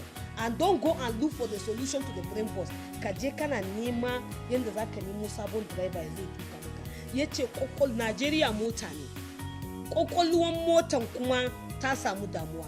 Canja direban da za ta ja motan nan ba shine damuwan ba. A je a nemo makaniki wanda za a kunce kokolwan a gyara shi. This is a word of proverb. He's telling us that the system of Nigeria, the brain box of everything, is the system, is the panel that controls the system of the whole body of the car. That's why if the brain box have problem, you have to keep it the car there. The car will not, nothing will enter into the car and nothing will be delivered out of the engine. Some brain box, if they have problem, even the engine cannot start. So Peter Obi has summarized our problems and has telling us what is the solution to our problem. The better we go, and if somebody will just say, if to say Anjana Tamboy, if to say you voted me and Atiku that time, we don't have problem. But that guy, that combination was the best combination Nigeria could have had for him. In fact, Arayuwa Nigeria, that combination is the perfect combination I ever seen. Mutane ne wanda suke da kai wanda kuma sun yi abun da an gani. But we refuse to do that. Some northerners refuse to vote Atiku because his only mate is Igbo. They prefer to vote for Buhari since his only mate is Yoruba. You understand? So all that thing is the thing that landed us. So now we know our problem. Please, if you get this video, share it to everybody. Let them get it. Let them know that this thing that is happening, we know what is happening. And nobody has the monopoly of violence that he can come out on social media to insult anybody. Anybody. Whoever you are, you don't have a right to insult anybody. You don't have right to come out somebody that you're not the one that give birth to him, you're not the one that is feeding him, you have never done anything to that person, you just come out and begin to insult the person. So please, I say I will come out so that we deliver this information to you. Let us stop all these things. Go Abu Namuki and it's going to help us. Like serious, it's going to help us. One day like I used to tell you, even yesterday when I was coming out, I was delivering that information. When I come out, I was delivering that information. I said to people that there was a mistake I made and I am about to make some. But I was lucky I did not make them. God saved me and draw me and teach me what to do concerning that. I am glad I did not make that mistake yesterday. I was just saying it like that. It's because everybody has ability to make a mistake. And when you make a mistake, don't be too big to make correction. And if somebody close to you want to correct you, please allow the person to correct you. So thank you very much. See you anytime we have information, because this day the thing is getting hotter. Kwana na abuntana zapi. Like serious, it's getting hotter. It's getting hotter. These things are getting hotter. Nigeria tana can't tell us. But I know one good thing I have seen out of the boiling of this country is that yana so ya dafu. In ya dafu kuma za a cinye. In an cinye kowa zai kwanta. yunwa ne yake damu yan Najeriya tukunya kuma yana kan yanzu abinci ya kusa da fa kowa yana ɗauko kwano. So I believe that we are going to get the solution to the problem. So thank you very much. See you anytime. Suffering. An average northerner cannot feed properly. Thank God that everything is relatively cheap in northern Nigeria. If not, I don't know what would have happened. Aside food, what else do we have? But we are the ones owning oil wells. We are the ones. See, one thing I want Arewa to understand is all these people that you think got our back, if anything happens, they have dual citizenship. That's the good subarmu. Zamu chinyekamu, zamu chikwakwa. If they leave, we are doomed. If this country splits, wallahi muzam fishang wahala. Because when it comes to education, we are not educated. We are backwards in every standard.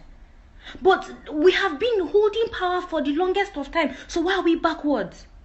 Some people have placed us that way.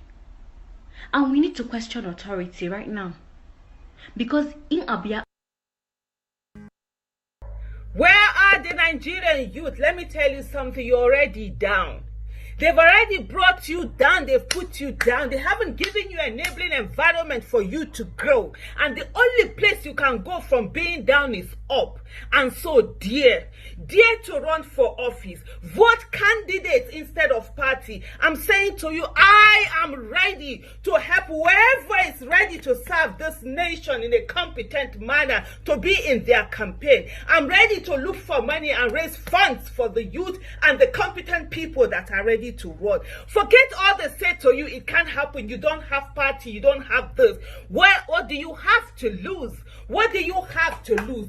Dare to go and dare to run. If the present president that we have today spent 12 years to come and give us this disaster, you can stay on, you can keep going. They do not go away. Those that give us bad governance, lack of transparency and lack of accountability, they never stop. They come again and again and again. They are relentless in them giving us bad governance, in squeezing the life out of the people. And therefore, you and I must be relentless in demanding for good governance. You and I must be relentless in going on. Nothing will change without political power. They saw you during NSAS. You came together competently and they knew the power you had in your unity, in your sincerity of purpose, in your standing and fighting one cause, and they were afraid. And so therefore think what it will be like when you have that political power. It is time for you to dare to run for office. It is time for you to vote candidates instead of party. You must go on. You must dare. You're already down. You can't go anywhere other than up. And it is time for us to dare. When they tell you all those lies that you cannot make it, forget about it. Until you try, you would not know. This is the time to come together, united the way you did during NSAS, and get into offices. Let's try taking the legislative arm of governance in this country and see where we go. And I will hold you accountable. We just heard all the vibrant women from the northern region. I'm so proud whenever I'm playing these clips. I'm so proud of you women from the northern zone. I want you guys to understand something, that we, the youth of Nigeria, is the only solution, is the only hope for us to break this bond of bad governance. Please, make we feel some, I dey beg, which way we want it one. If our Nigerian government make una vex, I apologize on behalf of the government. I apologize on behalf of the youth. I apologize on behalf of our field leaders that has caused you guys pain, that has caused you guys distress and agony. Make we decide together who is the rightful candidate that will represent us. Because the election we hold, Nigeria is following a federal law, and nothing could stop the federal election. It's a national threat to the nation, and the state of emergency, if anything, should stop any election in any state. So I'm appealing to all citizens, all innocent citizens of Nigeria. Don't be angry. I know you are broken, and I know you are wounded by these so-called wicked leaders that have failed us. But what can we do? Let's come together. We're going to fight this out. We're going to work this out. We're going to strive out in one voice, and we can win this together in greatness and in unity. We bring challenge upon them, and our weapon to change this narrative is for us to go get our PVC and come out and speak in one voice. We are going to follow the electoral system to change the narrative of Nigeria and see how we're going to elect a candidate that's going to stand and represent the Nigeria. When we talk about insecurity today, we have nothing to write about. I'm going to tell you guys to stay tuned. This is EIE Radio and Video Channel trying to come together, bring all the youth together. Who is the youth candidate for 2023 presidential election? Let's come here. I want to hear your opinion as a Nigerian, as a nation. I want to hear you. Call on our WhatsApp number. It's +1224 218 0929. Call on a WhatsApp number and give your own contribution. Let's come here. This is the only place we could solve this situation that is legally for a very long time in our dear country, Nigeria. We must do everything right to protect our nation. We could see what is happening in the Afghanistan, how the Taliban have taken over from the Afghanistan. Because of they failed to negotiate, they failed to agree to want to coexist together.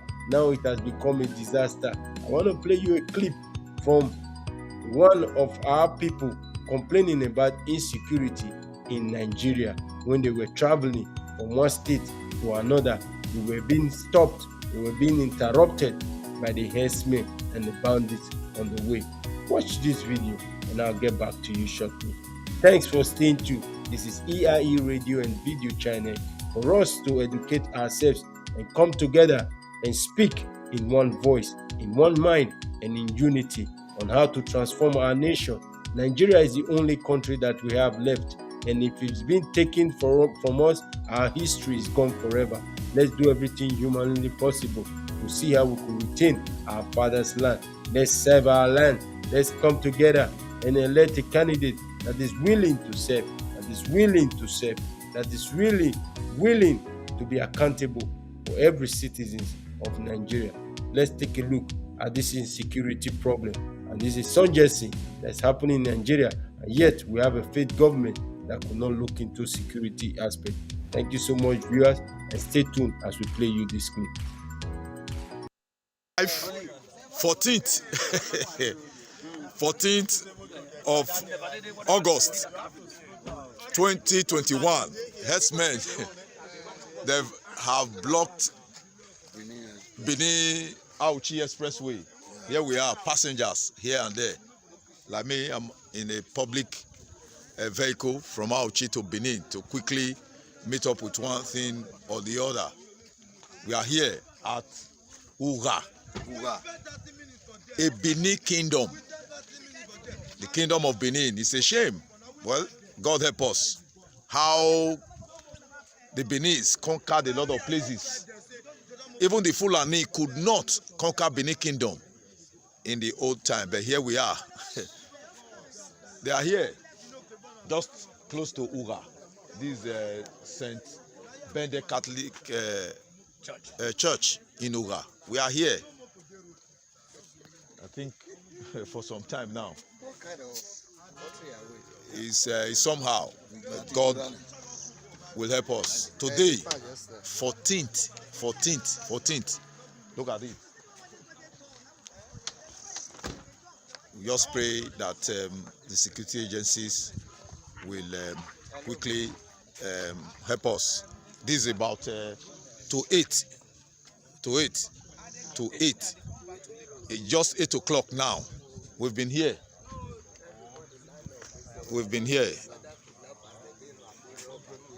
Fulani herdsmen. Look at to Benin. We are in Uga.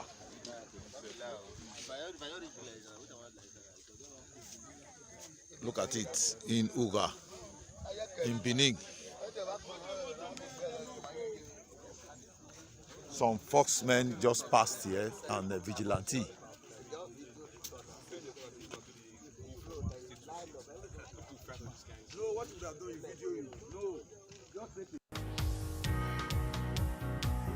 Yeah, we could see that insecurity problem.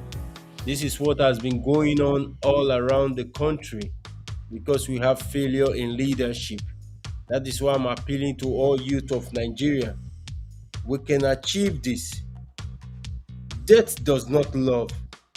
Embrace what God is already said about you, knowing that He is in total control of all the situation. There is no way that you cannot get over your grief. The one thing that is important to do is to pour out your heart of pain, melt it away so you can see clearly. Let's care for one another. Sometimes we need to be carried. Sometimes we led that great shepherd.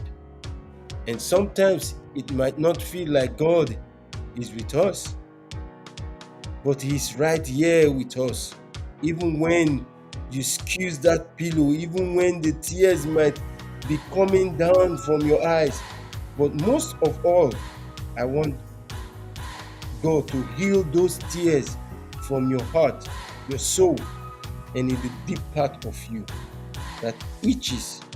I want you to know that He can heal that too. I will come to you today to touch your heart of this entire family who has experienced loss and heal their parts of loss, the painful part of heaviness, loneliness, the distress, the anxiety, and even the agony they've gone through at the moment in this season. Help us even when we feel weak, oh God. Overwhelm our brokenness, our heart. I don't know which way to turn to. We know that if we can lift up our eyes to God for strength, wisdom, because wisdom, the Bible says, is profitable to direct. We are asking you to station your mind around the future. I speak. What will not overtake the fact that you are still in control to elect someone to lead and to rule over the citizens of Nigeria. I repeat, what will not be taken over from us is the fact that we still have the control to elect someone to lead and to rule over the citizens of Nigeria. And let them also know that you have been with them. And all this time, I ask His prayers in the name of God Almighty. Let's pull down the mountain of heaviness and hold Nigeria up again. And let them also know that these are the same exact thing our fathers failed to arrest. This bad government. This bad government which they failed to arrest is not the problem we are facing now. As at now, it is time for us to hold the bull by the horn and move things in the right direction so that we could be able to restore our dear nation and elect a candidate that is going to be accountable for all citizens of Nigeria. We are lacking in this country behind today is because we have failure in leadership. I'm appealing to all youth of Nigeria. I'm appealing to every youth of Nigeria. Let's come together in unity. Let's come together in agreement. We can win this war together. We can win this fight together. We need a youth candidate for 2023 presidential election. This is EIE Radio and Video Channel. Please, you can call in to let us know about your opinion on this country and what do you think are the plans we could put together to be able to strike forward. Our WhatsApp number is +1224 218 0929. The line is open. You can call in this program and educate us on the way forward on what we can do to see how we could move the country forward. Sit back, viewers, and enjoy this soundtrack music played from EIE and enjoy yourself.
Thank you so much for staying tuned. This is EIE Radio and Video Channel, where we are here to talk about the youth candidate for 2023 presidential election.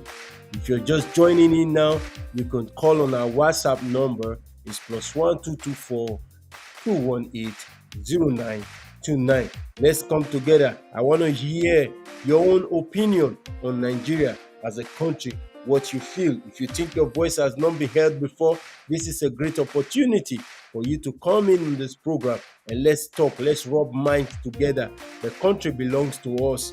It belongs to we all. We all are going to do everything possible, humanly possible, to see how we could revive our nation back from the hands of this failed government. Without plan, life can be very difficult. Religious leaders, please, we have to pray, and God have spoken.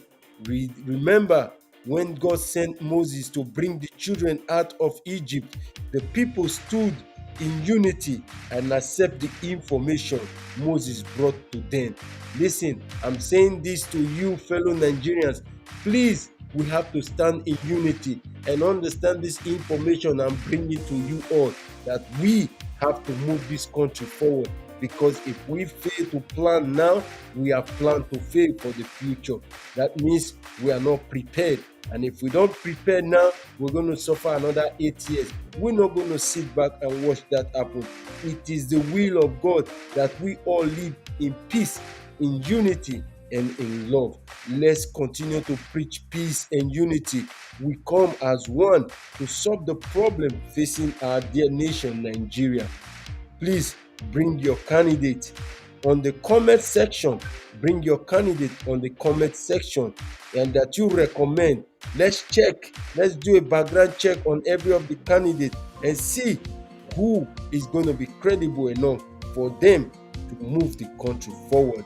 In our next round of this program, on this radio and China program, on our next round, we're going to be holding this program every day. This is going to be a program that is going to be lasting every day from now till I don't know.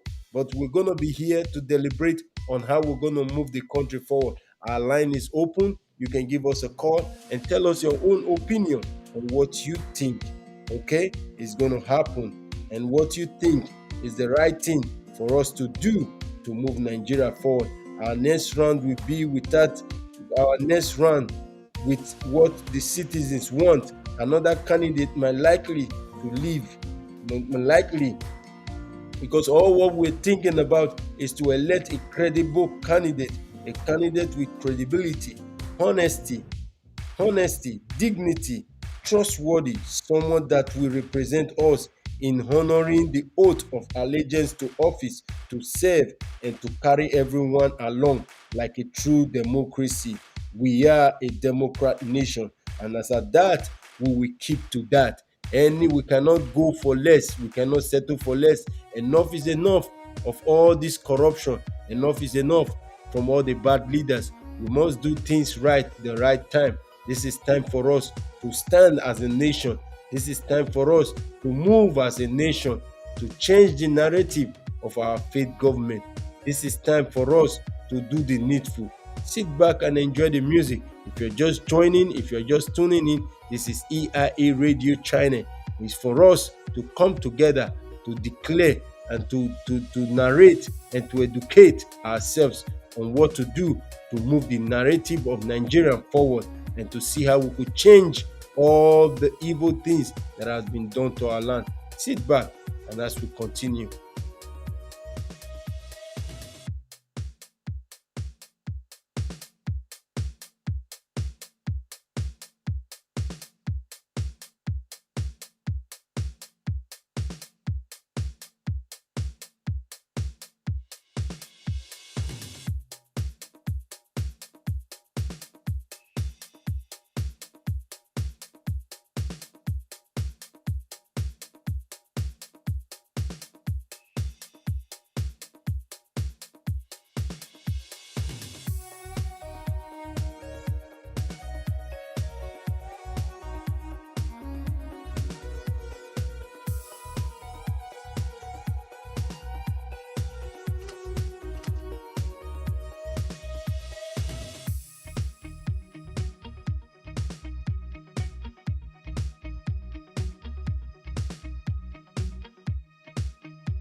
Thank you so much, viewers. This is EIE Radio and Video China. I'm here to talk about the youth candidate for 2023 presidential election. These bad leaders still want you to come and beg them for everything. No, we cannot do that anymore. We are tired of being enslaved in our own land. We're tired of being hypnotized by our own political leaders. That is not leadership. Tell me, why would the government will not listen to these people? This is why I ask every Nigerians today to keep away our differences aside, because now this same bad leadership, now they make our people feel rejected, abandoned and humiliated in their own bed of origin. Youth of Nigeria, we are strong, stronger than the government, because we elected them there. It is our right, and we elect them there. This is the time for us to put away. It is the time for us to put our strength.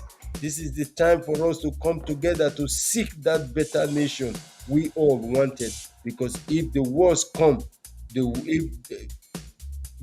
if worse come to worse, say Nigeria break up today, trust me, every other region will also want to do something to fix their nation. Why not let's put this strength together and see how we could use this strength to build our nation, a nation whereby we have history, a nation whereby we have our inheritance, a nation whereby we've lived all our lives.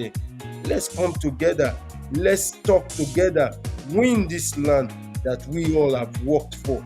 Yes, you and I have worked for the betterment of Nigeria. So therefore, I want you to know that today, not for a good work of the government, but for the effort of you all that have decided to sacrifice all you have sacrificed for this nation. Nigeria is what they are today is because of the sacrifice every citizen have paid to ensure that the name of the country is redeemed everywhere they went to.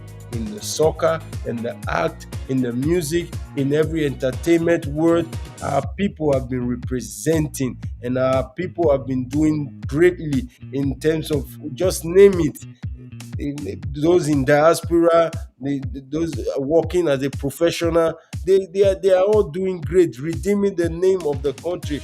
But it's so unfortunate that we have a failed system of government back home. So I'm calling out to all of the youth of Nigeria in one mindset.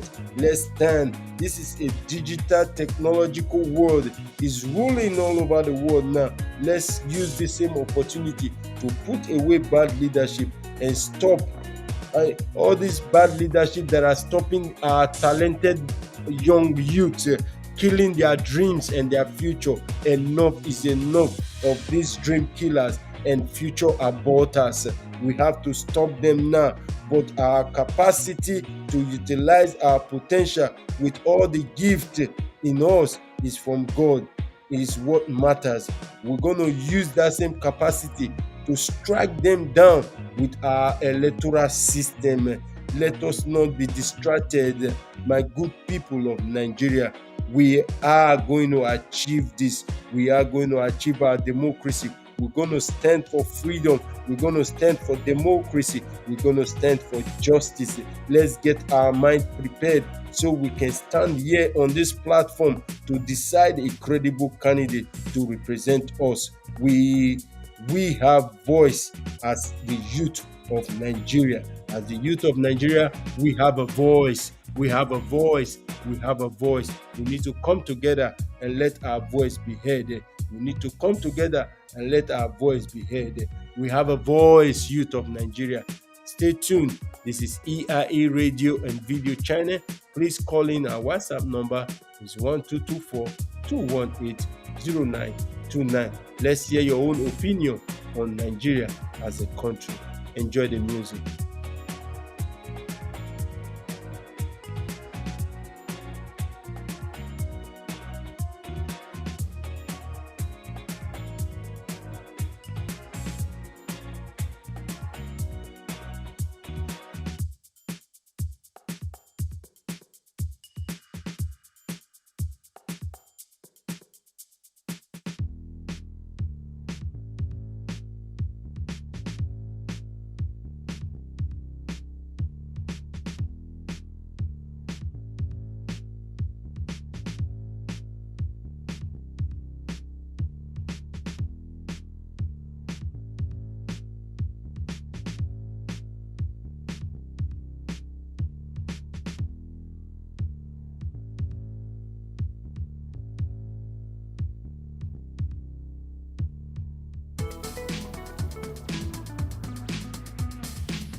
If you're just joining the program now, this is EIE Radio and Video Channel.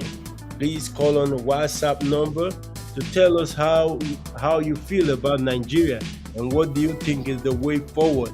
Right now, the topic before us is the youth candidate for 2023 presidential election. What is your opinion and what is your take? We need to come together. We need to have one voice. That's the only way we could break through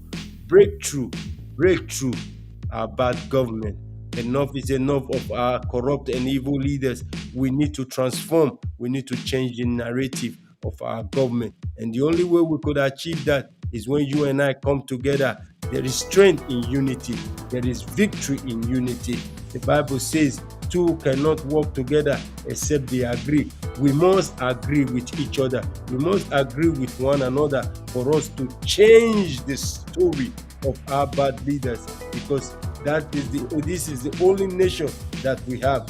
And as at that, we're going to fight our way out. We're going to war our democracy, and we're going to fight for our justice, freedom, and equity and fairness in our nation.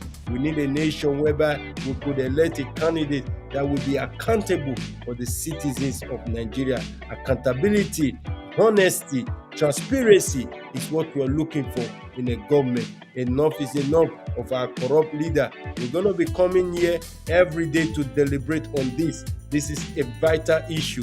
We should not sweep it under the carpet, because if you leave out for who not there around, who are not there around, who that one will call leave out for? Who are we leaving this challenge for? Who are we leaving this battle for? Who do we think is going to come and resolve this problem for us? If we don't fix it by ourselves, it's going to get worse. And believe me, at the end of it all the situation of things are getting worse. What can we do to stop this? It's for us to come together. Let there not be division. Let there not be any agitation. Every one of you that is making agitation, let's come together. Let's come here and come and agree. We can come here and agree on a candidate that is going to come. Because like I told some of my friends that are agitating for Brafa, I told them categorically that this present administration is not going to do anything to release Nnamdi Kanu. But when we come in agreement, we can be able to discuss and see if we could give a mantle of leadership to someone that is going to say, okay, my first appointment to office is to get them released. Whoever they've arrested, even the Muslim leader that they arrested, everybody will be released, and we will live a fair and a country whereby there is justice, and everybody will live as one and in peace and unity. That is what we're seeking for as a country and as a nation. Please, if you're just joining this program, this is EIE Radio China, and we are here to talk about the youth candidate for 2023 presidential election. Come in here and give me your opinion. The line is open. Our WhatsApp number is open. You can call directly or call us through the WhatsApp number. It's 1224-218-0929. I'll wait your call and enjoy the music.